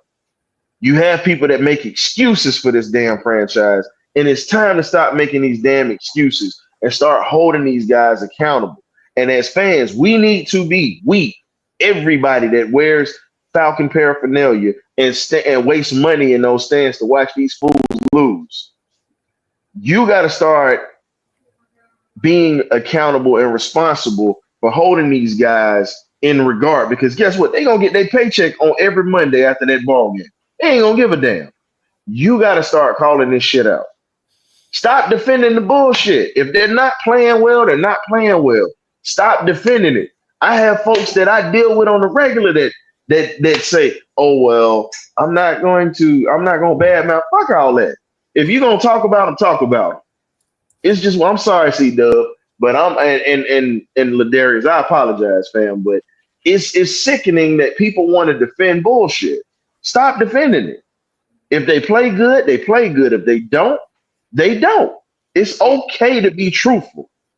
It's just like castor oil. You need it to clean your system out and to keep you healthy. It sucks. It tastes horrible. But guess what? Criticism is just like that. It sucks. It's horrible. It hurts your feelings. It makes you feel awful. It tastes awful when you got to stomach it. But guess what? It gives you all the nutrients that you need to stay healthy and keep you going. That's all I got this morning, fellas. And Miss Carrie and crowd. Y'all check us out at 8 o'clock tonight on the Birdcage LLC. I honestly can't promise that the decorum might be there the way I'm feeling today. So y'all pray for me today. Look, you first of all, before you leave, if you ever like to come on, you just hit us up. We'll get you on. But also, don't feel bad about the whole, what you call it? What was it? Don't feel bad about the language and stuff. Like I said, I'm drinking a coffee cup with Deadpool on it. That should tell you everything you need to know. So it's all good. So again, you are, you're welcome. You're, fam. We love you. All right. And like I said, Thank you, Ryan. Brian, you have definitely now have made something on the bingo card now. Dropping drawers now. So hey, mate. Hey. I appreciate y'all having me on, man. Y'all please hit the like button if you're in the chat for these guys. Share their material and please help promote these folks because, as I said before, this is always good that they take time out of their morning to give you a little something to listen to while you're on your JOB or while you're getting to your JOB, man. So definitely love y'all. Y'all be easy. I see y'all tonight. Thank you, Ryan. Anytime, Appreciate man. it. Can't wait for the show. You make sure you follow the Birdcage guys and check them out. That's going to be a good show. They are always spirited. Man, I just wish, someone needs to tell Ryan, pull off, tell us how you really feel. Mm-hmm. Kind of like what we tell Ron here. Ron, stop don't, baby it. Just tell us how you really feel. All right. So Ladarius, well, actually, so rumor is that, and I don't know, maybe Ron could tell me or Ladarius or maybe Carrie. So there's a rumor out here about a possible Trevion Walker trade, or that Jacksonville would be interested in letting him go. So the question I have for y'all is that somebody you would look at wanting? So let's go with Ron, Carrie, and Ladarius. Hell yeah. What we waiting for? I believe Ron has just spoken for the group. All right, Carrie, what say you? I mean, that's an easy yes. He's only 24. He's still in his prime. He's still killing it in the league on, a defense that was pretty bad. He's from Georgia. He went to Georgia. He's Georgia through and through. But my thing is that I don't know. I have seen that rumor like you're saying, but it makes no sense unless it's just they don't want to pay him. But I don't see why they would allow him to walk. It doesn't make sense to me, honestly. Um, First overall pick. I mean, it doesn't make sense to me. And I have read on Twitter that that rumor started from like a not valid source. So I don't Yeah. even know if it really is true, but I have seen that all over. Well, and I've also seen, what was it? Well, here's what I've heard. And it's basically Jacksonville has a new leadership, so Mm-hmm. they could be willing to let him go Mm-hmm. just so that, they basically cut. But I'm like you, Kerry. I got the number 1 overall pick. I don't want to just let him go, but I can't argue the talent. He would be somebody. If he was on our team, I think he's the best player of our team. But that's just me. Ladarius, what say you? Yeah, I'm gonna be an executive producer today. I'll just make my answer short and brief today. After Ryan, I just learned that I'm gonna be an executive producer. I'm just gonna Drop your say, words? look, hey, Wait, it what's worked. I'm going sorry. on? Yeah, you know what, Kerry? That's a great question. I've been here and I still don't know what's going on. Okay. Like I said, That was I just show man up. when he said that, and Ladarius's face just made me laugh so hard. I'm like, my God. I'm like, I knew what he meant, but it's Oh, just because you know what it means, you don't mean you can't shake your head. But look, like I said, I'll be brief. Yeah, if there's a deal to be made, you make it. But once again, it boils down to what it is, and essentially what Jacksonville is looking for, and 2, is the price tag worth making the move? Because when you're a top number 1 overall pick, and if Jacksonville looks like they're trying to, if there's an overhaul, because we got to understand Jacksonville has a top 10 pick, so they could easily, in a defensive heavy draft, could just draft Walker's replacement just like that. Mm-hmm. If they feel the need, like say if there's like a Mason Graham somewhere around that area, like they could grab him. So yeah, if there's a deal to be made, absolutely. Okay, cool. Well, Ladarius, it's your time. love it. It is time for. Well, before we do fact or fiction, let's open up for a rant. We're going to start with the one, the only Ron Thomas, because Ron really can get us going. Ron, what you got for your rant? I got 2 people. Uh-huh. Felipe Franks. Go ahead. That's all I gotta say about him. There's enough time. Raheem, yeah, player, I'm talking to you. You cannot con a con man. If anybody know what that means, that old school. We know the game. If you don't get this shit together this year, you might be on the move, player. I tired of looking at you. I tired of you smiling, and I tired of you talking shit about the fans. I tired of it. And like Ryan said, you need to take accountability for your actions. Though you're not a good head coach. Whoever told you you was, they lied to you, player. They lied to you. And the bullshit you pulled last year, you better not do it this year because the fans and the media are already on you like flies on shit. No ifs, buts about it. If you don't change this thing around by the draft and by we win the games, I might be the one that driving the U-Haul to take you where you need to go. So that's all I got. I so want to see that now. I'm just like going, Ron, I want to see that. All right.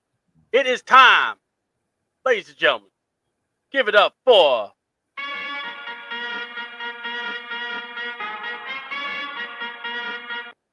Ladies and gentlemen, it is Fact or Fiction with your host, Mr. Laddie Daddy himself, Ladarius.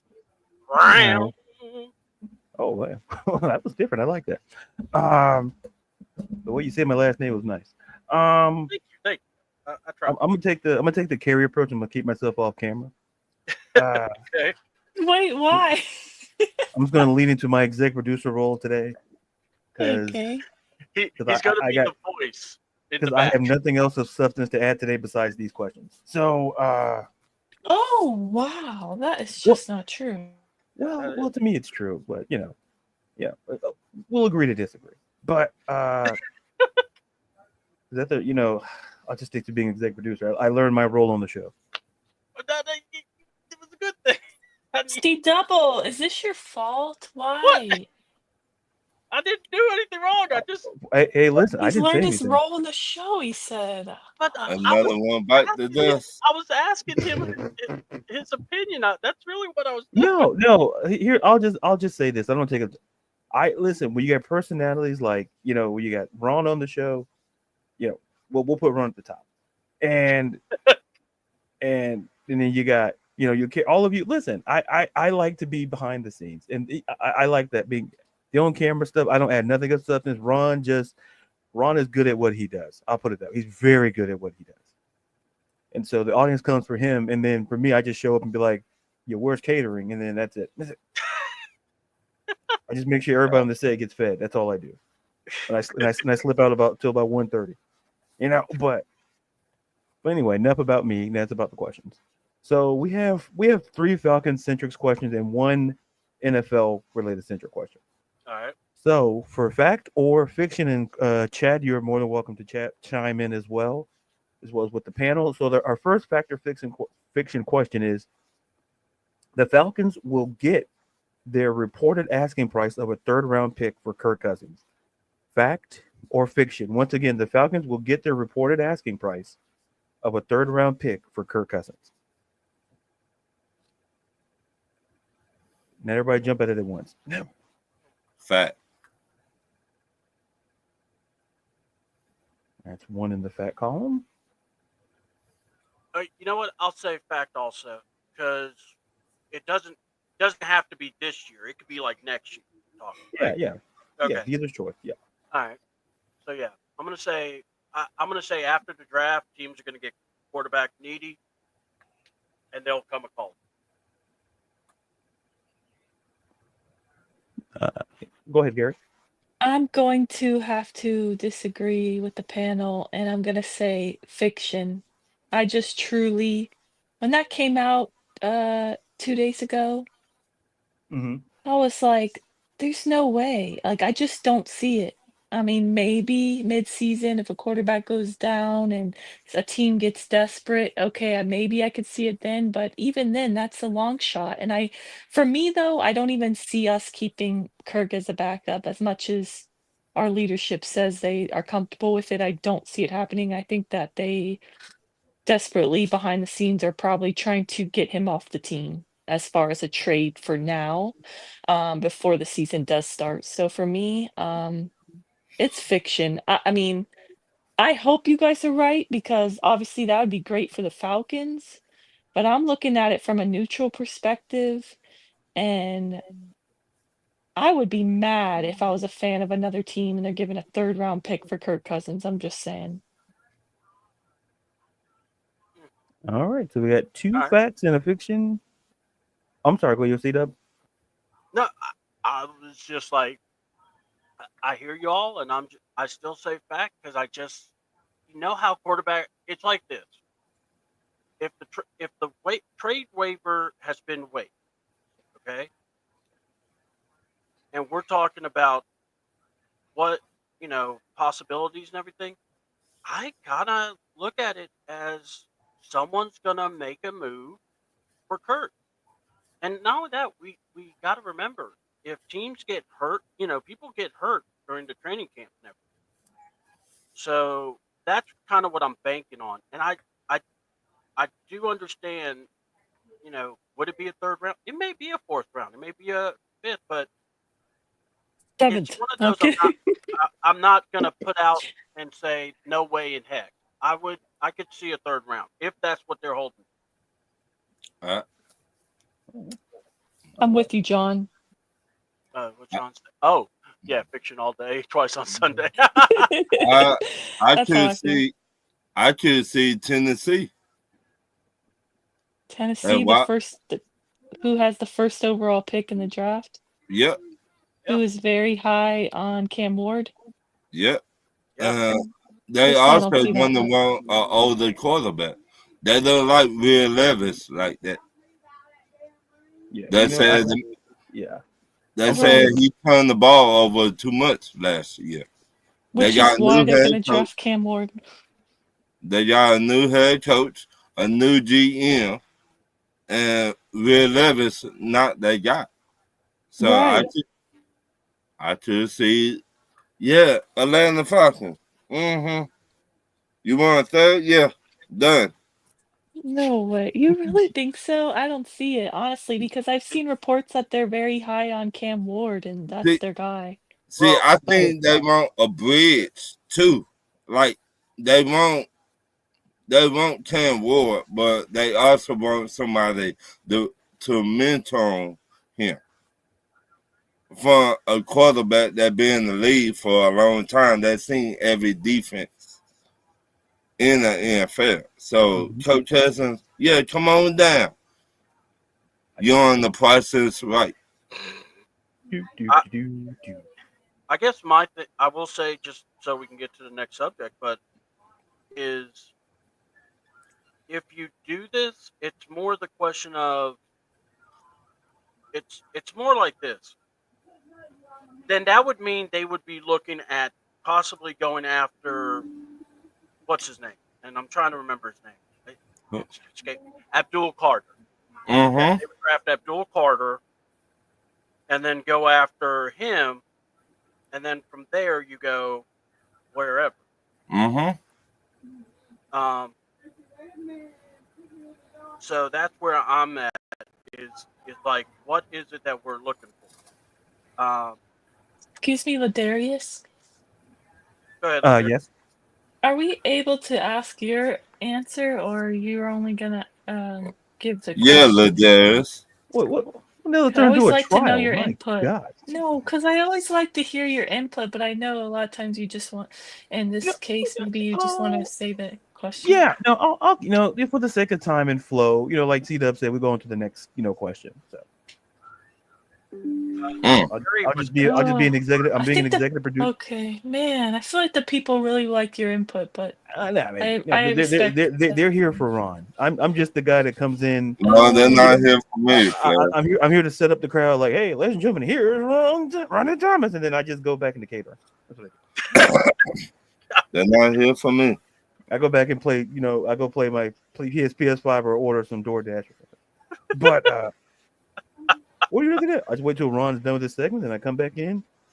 Keep the crowd going, and then I leave again. It's not a bad gig. They give me a golf cart too. Custom everything. Okay. Well, I'll just be quick and say this. For the sake of time.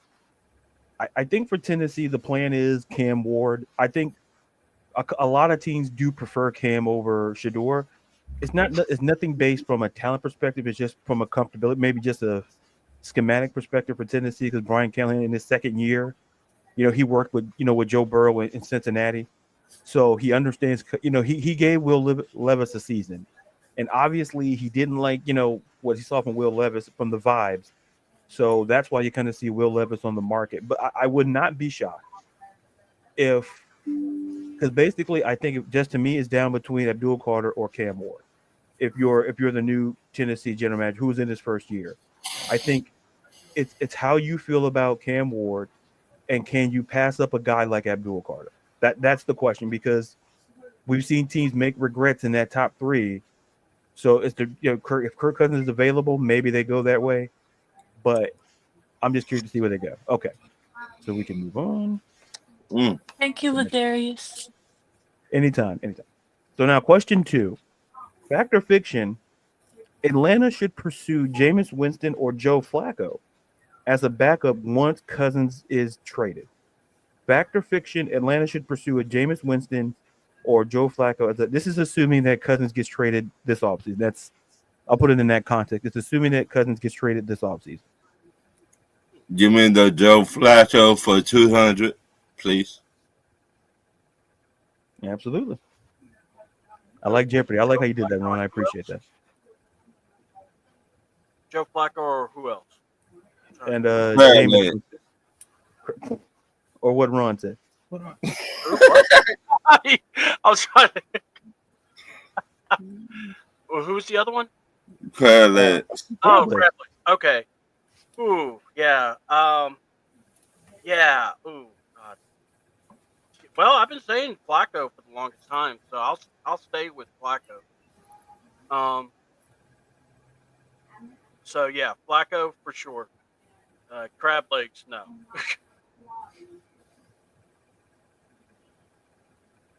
Wow, you Go guys ahead, are Gary. like on the same page today, and I'm just opposite. I'm gonna say yes to crab legs. You already know crab legs are my favorite food. I'm trying to eat some W's. I'm trying to win, and I think he would be a solid backup quarterback, probably one of the best options out there. So, but I'll take either one, honestly. I'll take even others that weren't even mentioned. Anyone over Kirk Cousins at this point. But I will say not Desmond Ritter, just saying that's Oh, now why not? I don't know what that was, but pretty good, C-Dub. I don't know what it was. I'm sorry. Yeah, that was the exec producer of me coming out. I apologize. Okay, so since we're all on agreement on that, it feels like, right, C-Dub? Yeah, I think so. I mean, I'm down with Joe Flacco. I mean, we're not asking. It's like this. I would get a backup quarterback anyway, just so that when it comes down to the game, when it comes down to spring training and everything, I'm putting Kurt in bubble wrap. I'm not worried about Kurt. I'm making sure, hey, Kurt, you stay where you are. We got this. And, that may sound crazy, but that's what I would do. All right.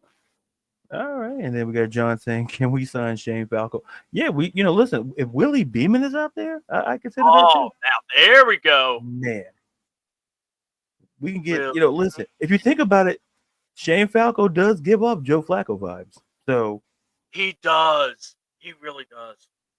He does. Yeah. Great movie. Especially the late great Gene Hackman. Great movie. I don't know how Orlando Jones got in that movie, but hey, I'm not in charge of central casting. So, somehow Hulk Hogan made movies too, and I didn't sign up on that either. But that's right, brother. All right. I'll take a glass of wine. Oh, there's beer here. No, I'll take a glass of wine. All right. Here we go. Question 3, the last Falcon centric question, next to last fact or fiction question. All right. Atlanta will pursue a free agent center this offseason. Fact or fiction, Atlanta will pursue a free agent center this offseason. Fact. Yeah, it has to be. Oh. Right. Well, that sound like a duo there. Sounding like the Righteous Brothers there is on the same page. We need a center. Oh, You all right, C-Dub? Did somebody grab your... Anyway. See? See? As a producer, I know when the pause mode comes and I stop it. See? No dropping draws here, folks. Jesus. Oh, boy. You know what? I'm going to keep that joke in my back pocket. So you and Ron are in agreement. Carrie, your thoughts? Wow, I guess I'm literally not on the same page again. I'm gonna say fiction. Honestly, I'm gonna say fiction. It could happen, but this could be a hot take, but I could honestly see them drafting a center, like in a late round.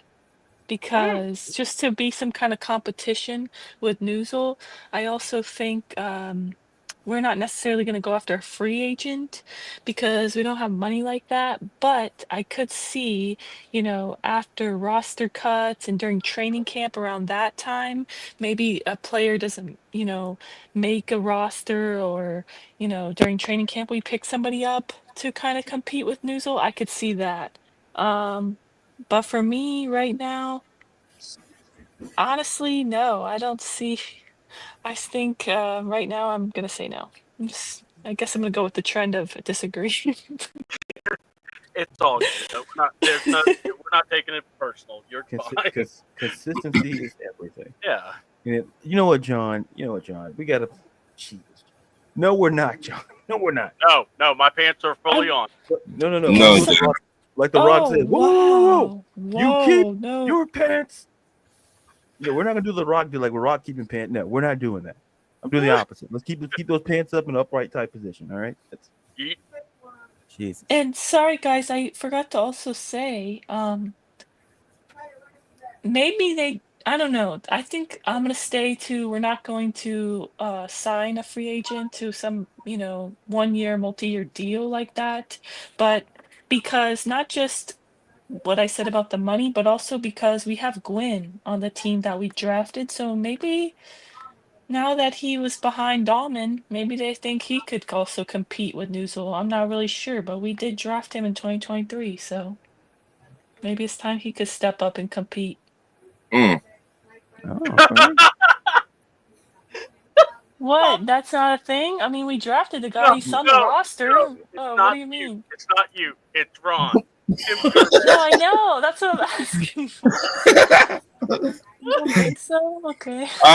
Me personally, I'd rather y'all get somebody a free agent than Just don't know if anybody's really out there.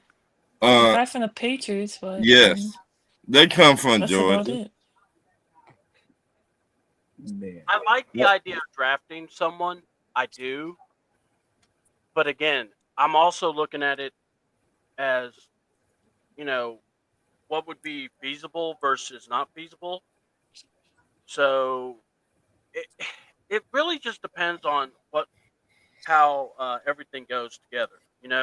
I like the idea of waiting till you get to the after spring training, you actually can pick up somebody or cut days. Right. So I'm not gonna go against you on that, but I'm just saying, because I honestly look at it and going, I can see it. I just now I don't know about Gwen. I don't know because my thing is this: if you haven't played at a point, I just don't know how much I can rely on. Right. Right. Yeah, to your point, I thought maybe they were going to look into signing Bradbury because of the, relationship he has previously being coached in college under our current offensive line coach, but he got scooped up by the Patriots, right? I believe so. Yep. Yeah, Bradbury, so yeah. They're all being caught up. But yeah. So what's the? Did everyone answer? Just Oh no, I was waiting for you. Listen, I'm just letting you guys talk and flow. Listen, I'm not going to add nothing. You guys are doing great. You guys are doing great. That's doing great. I would like you to answer too, but if you don't want to. No. That's For the cool sake of too. time, no. Because listen, I think everybody covered everything. Okay. I would like you to be on maybe on what do you like your What are we perspective laughing though? at? Okay, you know what? All right, hold on, Darius. Give us your take because Carrie's not going to stop asking. I know. No, if he doesn't want to, I totally No, respect that. for But the I sake do of want him to time. know that I appreciate like hearing his perspective as well. Yeah. For this. All right, Ron. All right, Matt. All right, Jesus. Oh right, wow, Jesus. Ron. Jesus, Ron just. Man, Matlock. Jesus. You got my support, Ladarius. Yeah, you got mine. You know what? Listen. I hear it, but it's the action part that gets me. It's the. Oh yeah, they're saying it, but listen. I don't know if I see it. I'm not gonna lie. Hang on. Really? Oh no. Outside of you, Carrie, Okay. everyone, Thank they know you. who I'm talking to. They know who I'm talking Okay. to. Mm. Ron Thomas Matlock Deep over double there. Ron. Hey, how did I get involved? I'm just here for. C double Matlock. Hey, C I got double- one C double thing to Carrie. say about that. Mm. I mean, this is your show, C double, right? This is our show. This is me, Ladarius. Well, you know Everybody. what I mean. It's on your You know channel. what? That's a Sorry. great question, Carrie. You bring up a very good question. I got one thing to say about that. Oh, Mm. here we go. I have two things to say. Double up. Now, I just hear some own get fine. So listen. Hey, after Ryan's segment, that's what I'm here for too. Brian's segment took us to another level, I think, that a lot of us wasn't expecting. So, all right. So the one final question, non-Falcons related question. mm. Fact or fiction? Aaron Rodgers will be signed before Russell Wilson. Fact or fiction? Aaron Rodgers will be signed before Russell Wilson. Fact. We got a fact from Ron Thomas Matlock. Mm. I'm gonna say fiction. I'm sorry, bud. I was just singing the Matlock song. I'm sorry. No, I got you. It's a catchy tune. I'm gonna say fiction. All right, so it was split room, so it looks like Carrie is going to be the deciding vote. Yeah, Mr. Carey. Oh wow! All I right, can't just Matlock. go against both of you guys. Jeez. Mm. Um. Well, honestly, I want to say Aaron Rodgers would be signed first, but I don't know. I feel like he's in some dark hole somewhere, can't decide. He's just contemplating his future, how he does. And he's just making all these franchises wait and wait, like he's some hot commodity in regards to who he wants to play for between the Giants, Steelers, Vikings already said they're out. They're good. They're on that. So, I don't know. I really truly haven't heard anything about Russell Wilson, to be honest. Um, I don't New know that the York. Steelers want to keep him because New York. they're Yeah. right, but I mean, isn't also the New York Giants are also interested in Aaron Rodgers, I thought as well. So, um, I don't know. I guess I'm gonna go split on this. I'm really undecided. I initially wanted to say Aaron Rodgers will get signed somewhere first because that's all we're hearing about. But maybe he's just gonna be, on do not disturb in some tunnel somewhere in the middle of nowhere, and they're gonna have to just settle for Russell Wilson. So Mm. Just settle.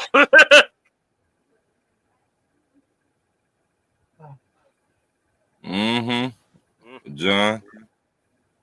Let's see what John say. Aaron Rodgers. Oh God. Let's put it. today's show has just been off the chain. We have. This is. Hold on. Wow. Has anyone ever asked Aaron Rodgers how does he feel? Let's see here.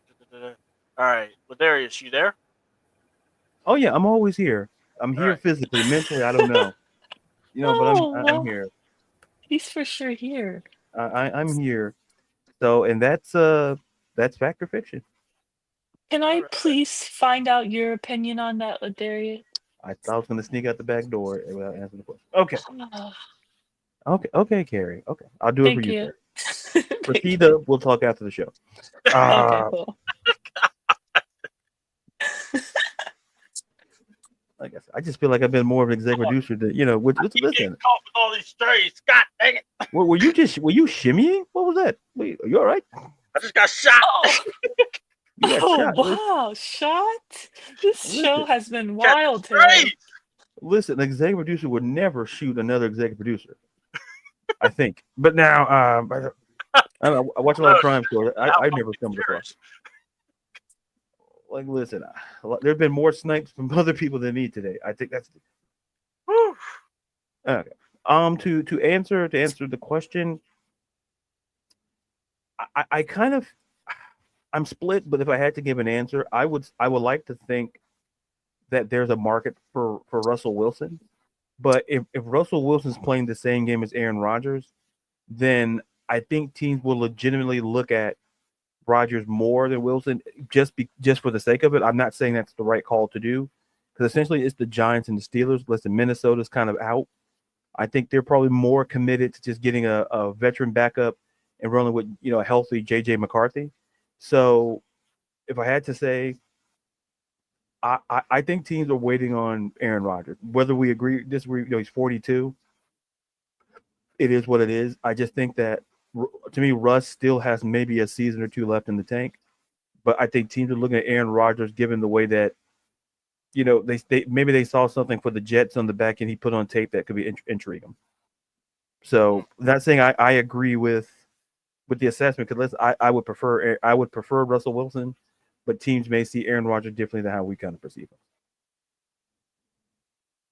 him. Then John's like, Aaron Rodgers the water boy. He has to ask mom if he could play that foosball. Oh my god! You know what, John? Something's wrong with your medulla oblongata. That's all I got to say, pal. The damn Palico. Something's wrong with John's medulla oblongata. All right. I'm Enough not of wrong. me. You're wrong.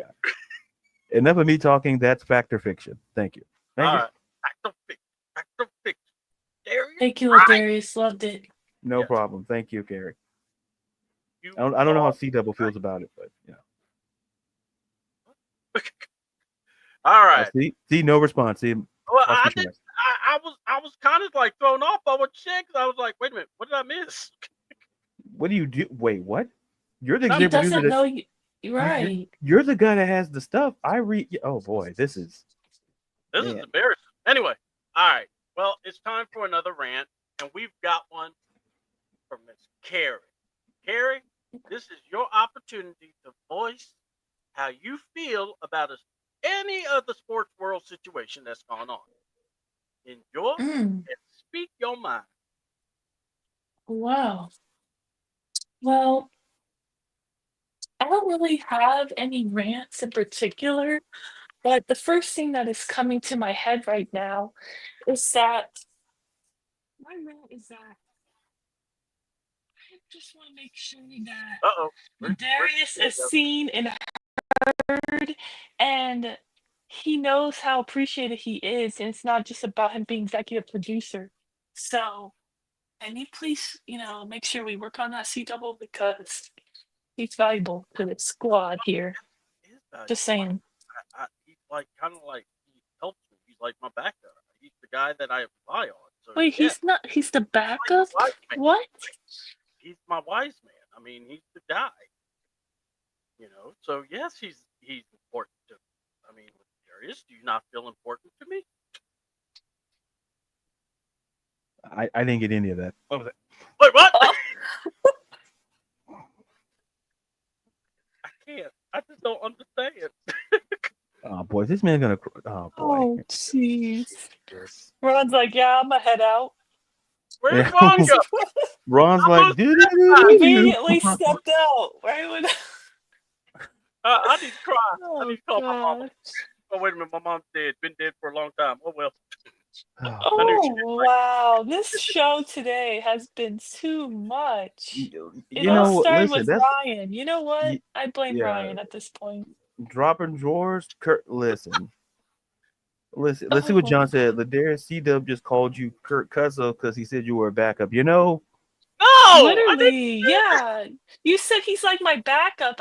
I was like, wait, what? He more so should be your right hand man, not a backup. Yeah, that's what the wise man is. I mean, come on, no. If you're saying Kirk Cousins is a wise man, we got to start reevaluating positions on the show. I was trying to, kind of back that up because not back. Well, you're trying to back that up. Nobody wants that.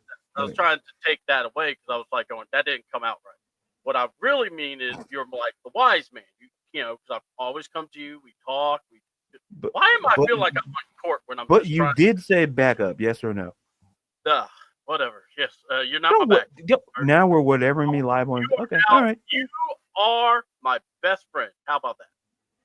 See now, with a best friend as your backup, I don't know how to feel about that either. No backup. You are my homeboy. But Carrie heard it, John heard it.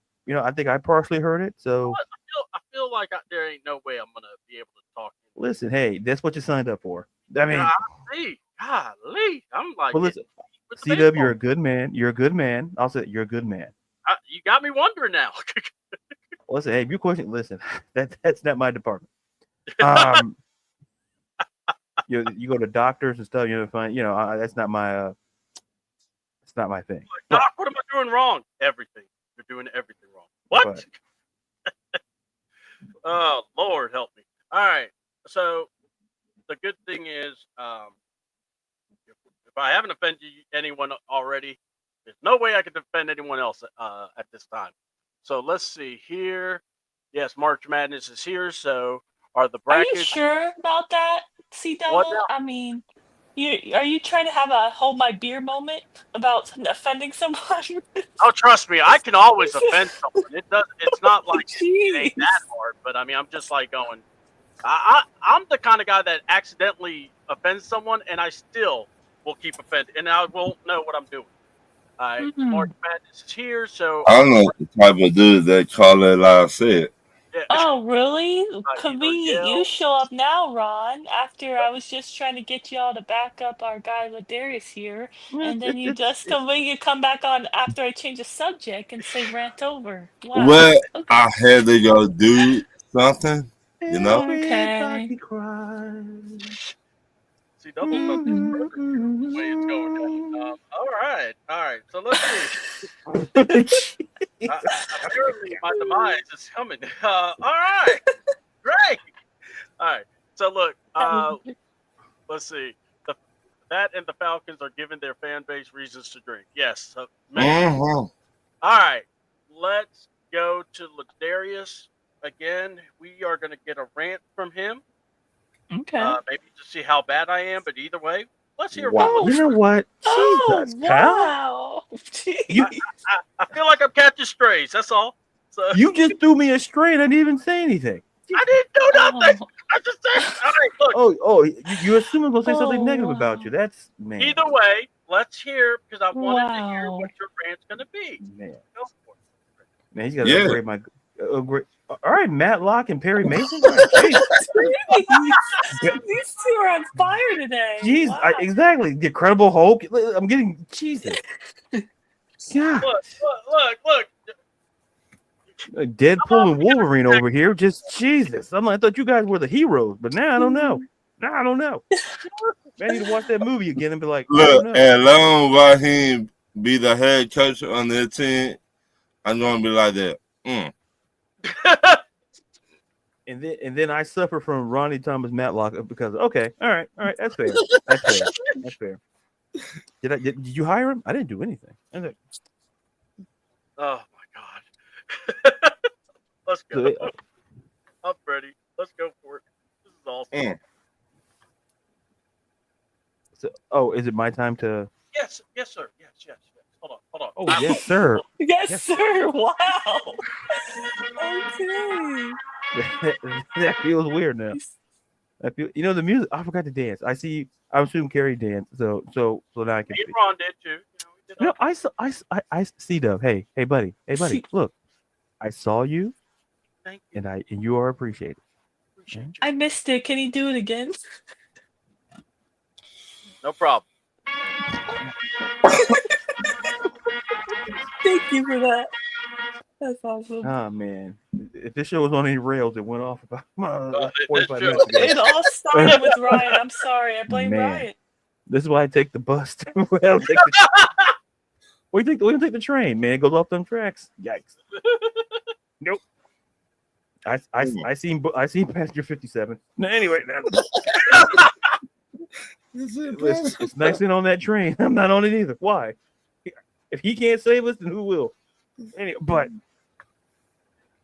my rant would be brief. It's something that it kind of Ryan touched on, and it sparked up something I think I talked about on this show a while back about head coaches, specifically head coaches of color. And I talked about we have conversations about how we talk about coaches and how we just have those conversations in general. It's one of those things where when we have the conversations, like we talk about Raheem Morris, and Ryan mentioned something like coaches of color getting second chances, and I think the reason why I feel about Raheem Morris is that first of all, I want all coaches to succeed, like to be clear. But what was that, Ron? No. See, I don't interrupt nobody's Ron, stuff. don't interrupt, man. No. Okay, folks, that's my rant. We'll see No, you I next want to week. hear. Come on. No, No, it's done. come on. It's done. It's done. No, I want to hear it. No, it's good. It's all good. No, I want to hear the rant. Ron, apologize. What? I'm sorry. Ron. No, you're good, Ron. It's not your fault, Ron. It's not your fault. No, I'm good. I'm good. I'm sorry. No, you know, Ron, you're the best, man. I mean that. You're the best. It's okay. No, it's okay. It's all right. No, I was actually wanting to hear it. No, I'm good. I'm good. Look at me. Well, you can't look at me. Just look at my picture that's talking. Hold on. Wow. Please. And that's the. No, I'm good. I'm good. We're reaching 2 hours on the show. I'm good. I don't want to take up any more time than I have. That's fine. That's what we do. No, listen. We're arguing. We're arguing like a couple on the air. I think this is not good. I want Raheem Morris to fail. That's my sorry. Yeah. You know what, John? All I gotta say is, what a surprise! What a surprise! You know what's sad? That is what happens now. Is that Raheem has made himself like, because I know when he got hired, I was okay with the hiring. I don't know about y'all, but I know I was. And then he hired his friends, and I'm like, man, I don't know about this. And then you saw how the season unfolded, and it was about him. And where I was hearing everyone saying he's learned from his mishaps and all this, and I'm going, has he? And now here we are, year 2. And I feel like, if anything, he has made more enemies with our media, who I think all of us that follow the Falcons, let's be honest, the media doesn't really go after the coaches like they should here. You know, and, you know, maybe a couple of DJs on, 92.9 or maybe at 680. But for the most part, a lot of people don't really go after anybody. Everyone's like, hey, give him time. You turned this, Raheem. So, and now you have fans wishing you did not succeed, which in detail means they are hoping we don't do well. That's awful. So, look, say what you want. Say, and hold on. Let's remember, ladies and gentlemen, he cost us a shot at the playoffs, and he said the fans were the problem. That's the other thing. Guys, I don't know about y'all. I still cannot get over the Commanders game. That is what killed our season. It wasn't the Kirk Cousins injury. Man, I put Kurt Angle in the problem now. Kurt Cousins, because you had a chance to get in the playoffs. And you didn't, because your coach wouldn't call timeouts. And then you want to blame those players saying, oh, they weren't fast enough. Bro, you had plenty of timeouts. You could have called a couple. Bro, you had the playoffs in your grasp, and you literally just did this. Just dropped it. So this, I don't know where this bravado and this ego of I'm right, you're wrong is coming from. But Raw, this ain't playing.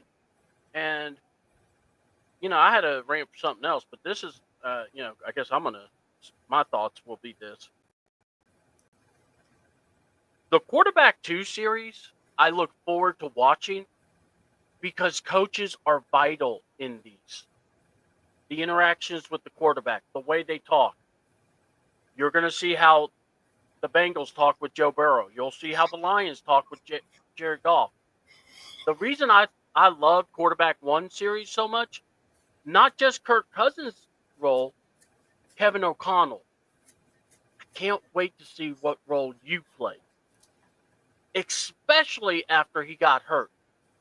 And all of a sudden, we couldn't do anything right. And look where we were. You costing us a playoff. C-Dub, I love my Falcons. I just don't like Raheem. I love my Falcons always and will always. Yeah, John, I am with you. I will always call it like I see it. And I feel that same way. I want my Falcons to do well. But when I see gross incompetence, it aggravates and makes me angry. And the fact that I wanted so much to get, it's like, okay, I understood why people didn't want Belichick. Then get Raheem. He was, I thought, the next best guy. I didn't want a new guy coming in. Now I feel like, man, we should have just gotten a new guy because this guy sucks. So that's just my thoughts on that. We're going to do shout outs and call out. What, Ron? I'm not gonna lie. I want to be a Belichick because he will take accountability, and when the players mess up on the field, he will basically punish them. Though we've seen it before, a corner that did something, and he played in the second half of the Super Bowl against Seattle. So that let me know he will take accountability, and he will make sure that player will take accountability for their actions. We don't see that with Ryan. Well, I cannot say we. I will speak for myself. I don't see that from Raheem. When a player do wrong, he don't make them take accountability for their actions. Better yet, who made Raheem take accountability for his actions? Good question. I said it once, and I'm going to say it again before they put, to the day they put me in the ground. I will always be a Falcons fan, but Raheem got to get the fudge out of Atlanta ASAP. Oh, I got you.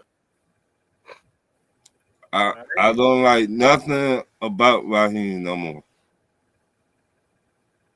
Can't argue with you. Yeah. When you call out the fans, they let me know you're about yourself. You've been about yourself. You've been that car salesman. You know you got a putt on the car lot, and you know that putt not worth a damn, and you still trying to sell it.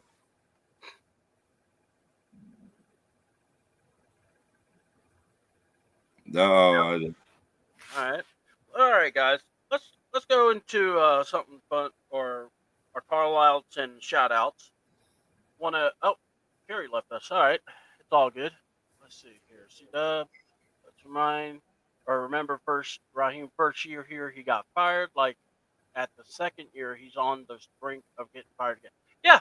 Yeah, exactly.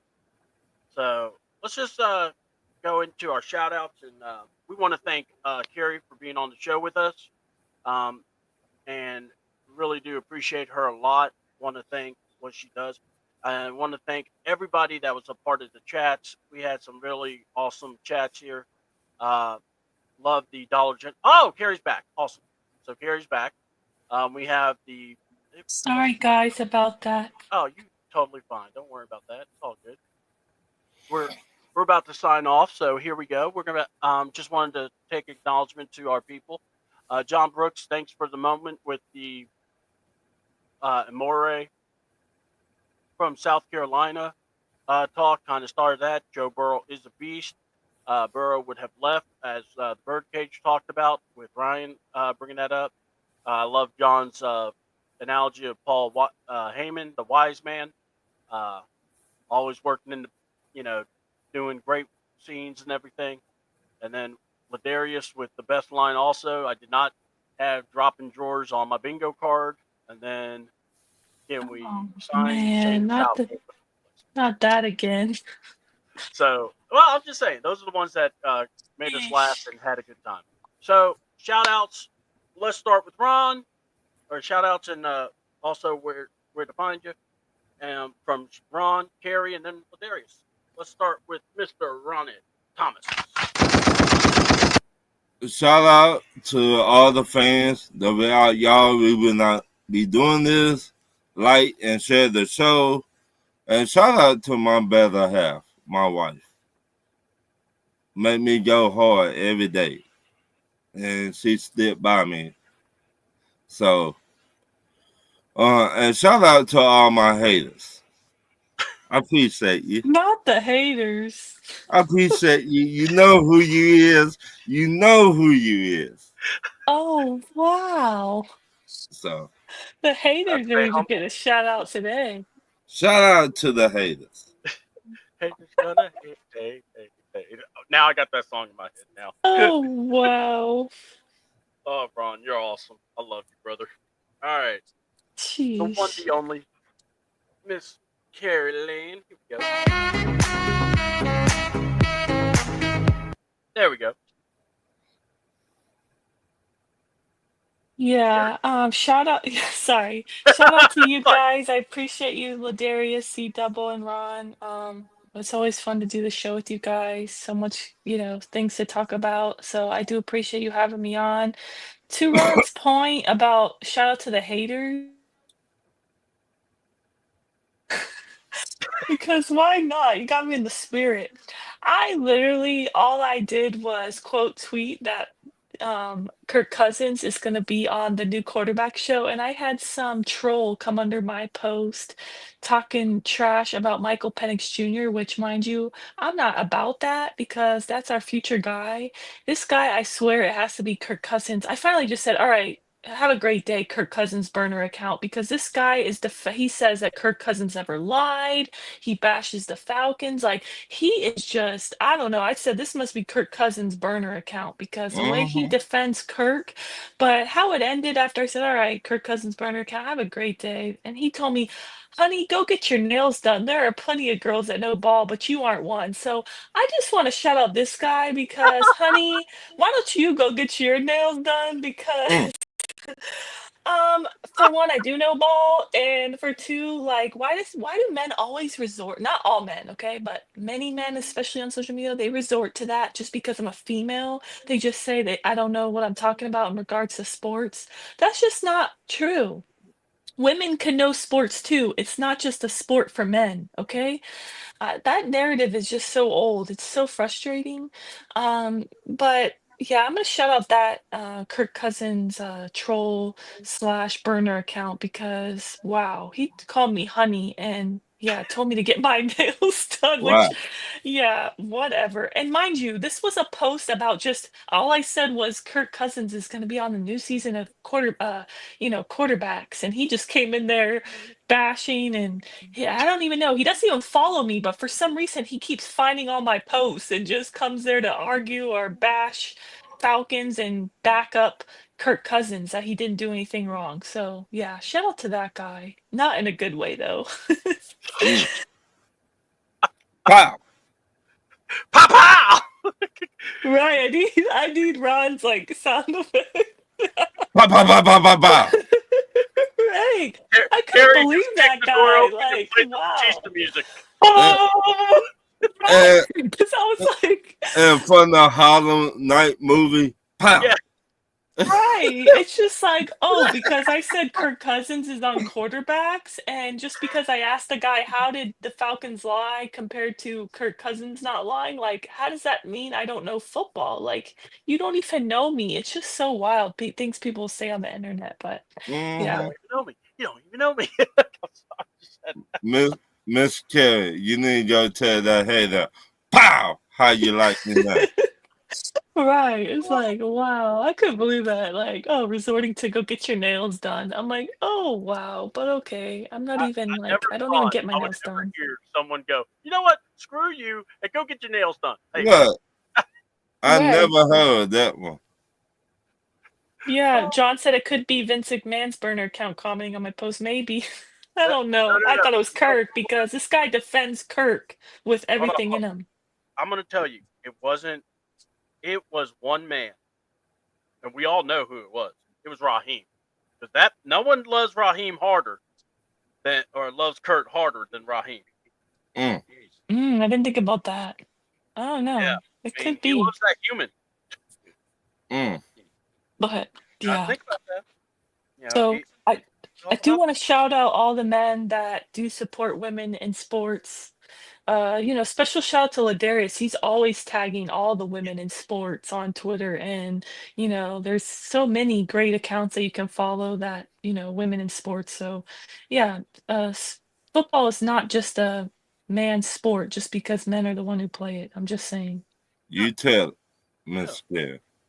There's a lot of talented women out there that know sports and really, give some great insight. And it's sad when people try to play the you don't know what you're doing. It's like, come on. Because you're female, it's like, wow, like it's just so low. It's like you have no better like comeback just because I'm a woman. Oh, you don't know football. It's like, what? Yeah. Okay. It's almost like, yeah, well, you suck. Real okay. Right. Really? Not hard. I'll be like, really? That all you got, player? Mm-hmm. Or you're fat. Oh, thanks for telling me. I did not know. Right. Thank you. Thank you Thank for telling me something I don't know already. I mean, yeah. And like I said, Harry, I think I look at you and yeah, Ladarius has so many great people that that cover sports and they do amazing with it. So yeah, I think you guys. I know Chocolate Girl also. She gets some love too because Mm-hmm. you see how she covers. It's like this: if you love what you do and you're into it, there's no reason to, for someone to not enjoy it. Push what you want to push. There's nothing wrong with it. So yeah, folks like that, I just kind of look at and I go, really? So, man, Right. haters edition. This was fun. You guys made me laugh on that one. All That right, was Play the fun, yeah. ball. the man behind the curtain. You know it. He's your friend. He's my friend. He is the one, the only Mr. Laddie Daddy. I'm dancing. You can't see me, Ladarius, but I'm dancing. Yeah, Gary was dancing, but you couldn't see behind the scene. And look, Ron was on his head. I was shimmying. So there he is. Yeah, I know. I'm here. Still You off sure? camera. Look, you know, Ron, that's a great point. Listen, I'm here, but I'm not here. Shh. And after the things I've seen and heard today, Mm. makes me wish there was a Long John Silver's around me because that's. But anyway, that's a personal. Well, I'll just be quick. I just want to thank all of you here on the panel. Ron, Carrie, C-Dub, thank you all to the chat, all the love and support that you give us. It means the absolute world to me, and I assume to others as well. And more, just thank you for tolerating me. So to the panel and the chat. So to all that you guys do. So thank you. We love you. You are one of our. You are the greatest of guys that I can ever count on. I appreciate you. Your friendship's always great. I mean, and I'm not. I'm just saying because you know, I will say there are times I'm down and I feel like crap, and you have helped me feel better. Ron has done the same. I mean, Gary, has at times too. I mean, I needed to laugh or I needed something to laugh at because I was actually in a pain spot where yesterday I could barely move. I saw that comment and I thank God because that actually got me laughing. I'm So so it wasn't, glad. I wasn't crying in pain like I was the past few days. So, yeah. So, Ladarius, thank you so much for being you. Whatever is going on, just know we have your back. We love you. Mm-hmm. And you are probably one of the best friends, I know I could say, I know everyone else will say the same too, because you're one of the best guys out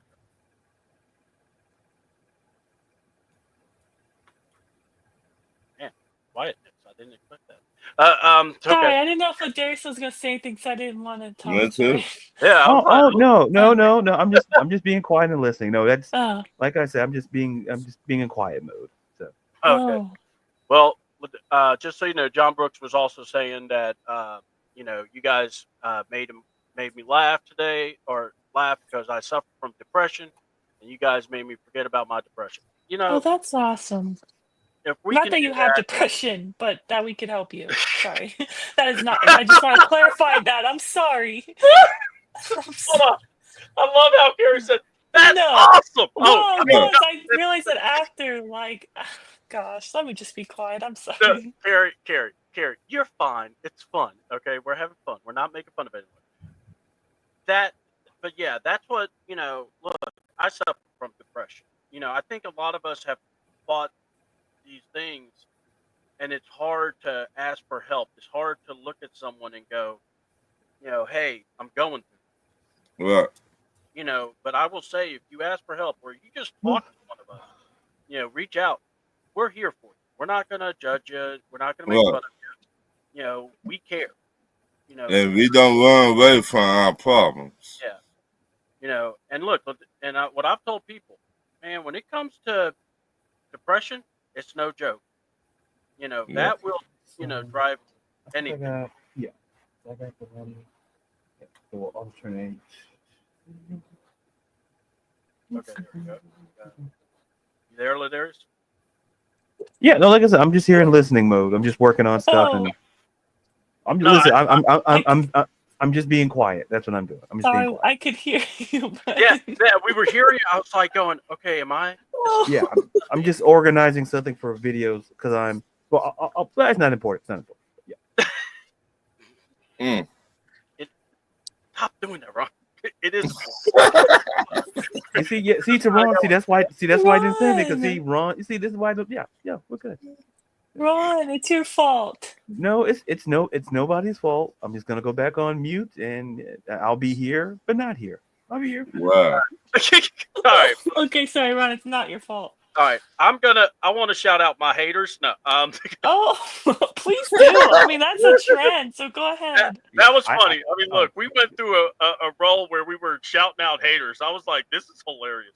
This is better I than wasn't gonna do it, but Ron said, "I'm like, you know what? Actually, it was fresh in my brain. That happened last night. That guy told me, honey, go get your nails done. You don't know football." So, But I looked at it. If you're not doing what you do best, then you don't got no haters. Yeah. And not only that, Carrie, look.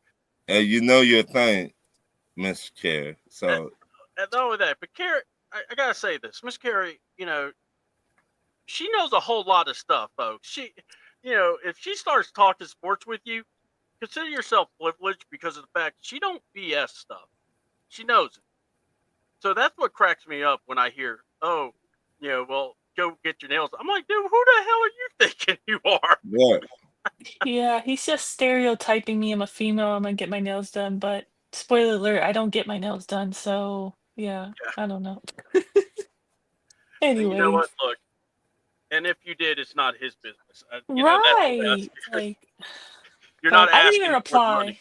It's not even worth it, I know. It's like, oh, okay. You call me honey now. Like, are you paying for this, or should I request some? Or Or what you should have said was, "Oh, you're calling me honey. So does your wife know?"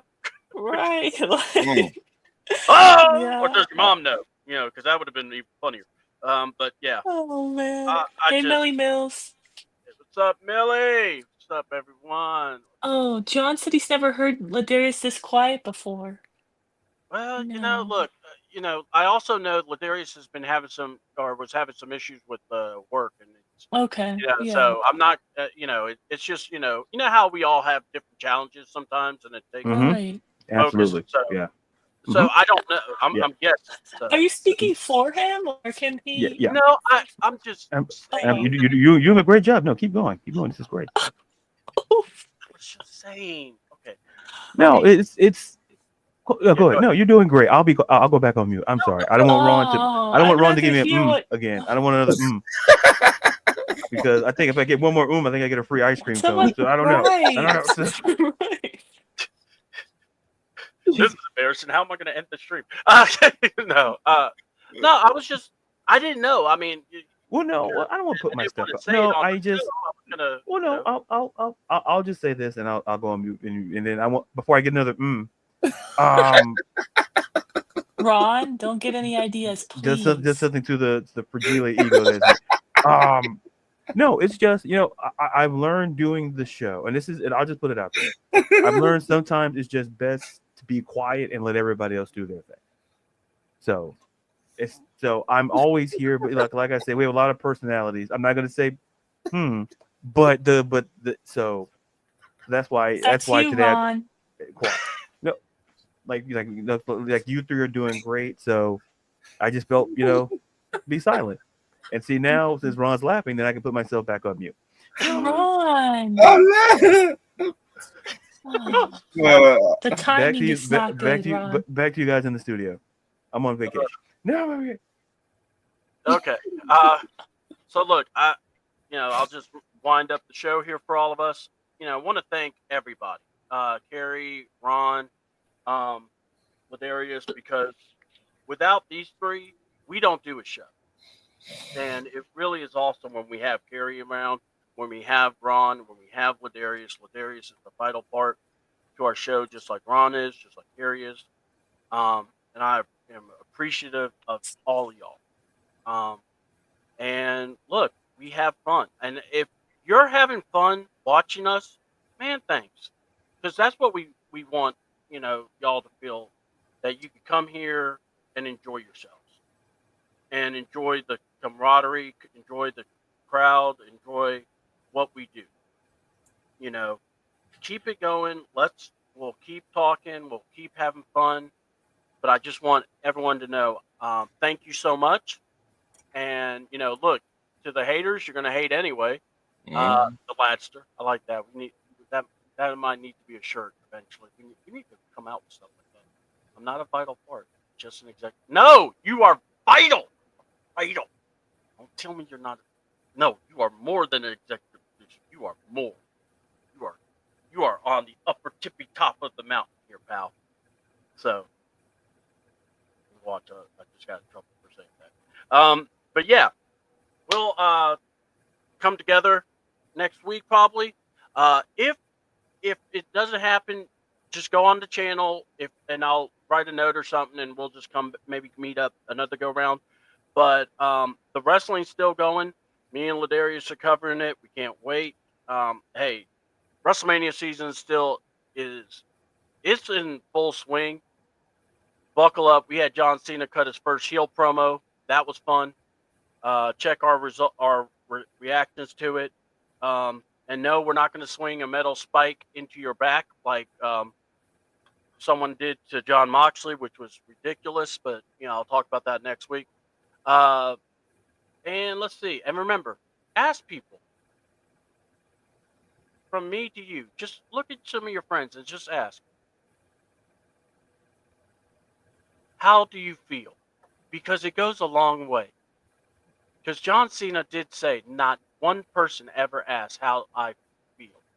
So I just want y'all to remember that, in life. You may be going through stuff, but just, maybe we need to look at Kurt and go, how do you feel? Like right now, Ladarius, how do you feel?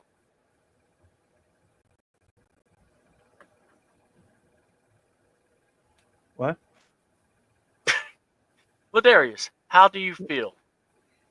Why are we asking it at the end of the show? I'm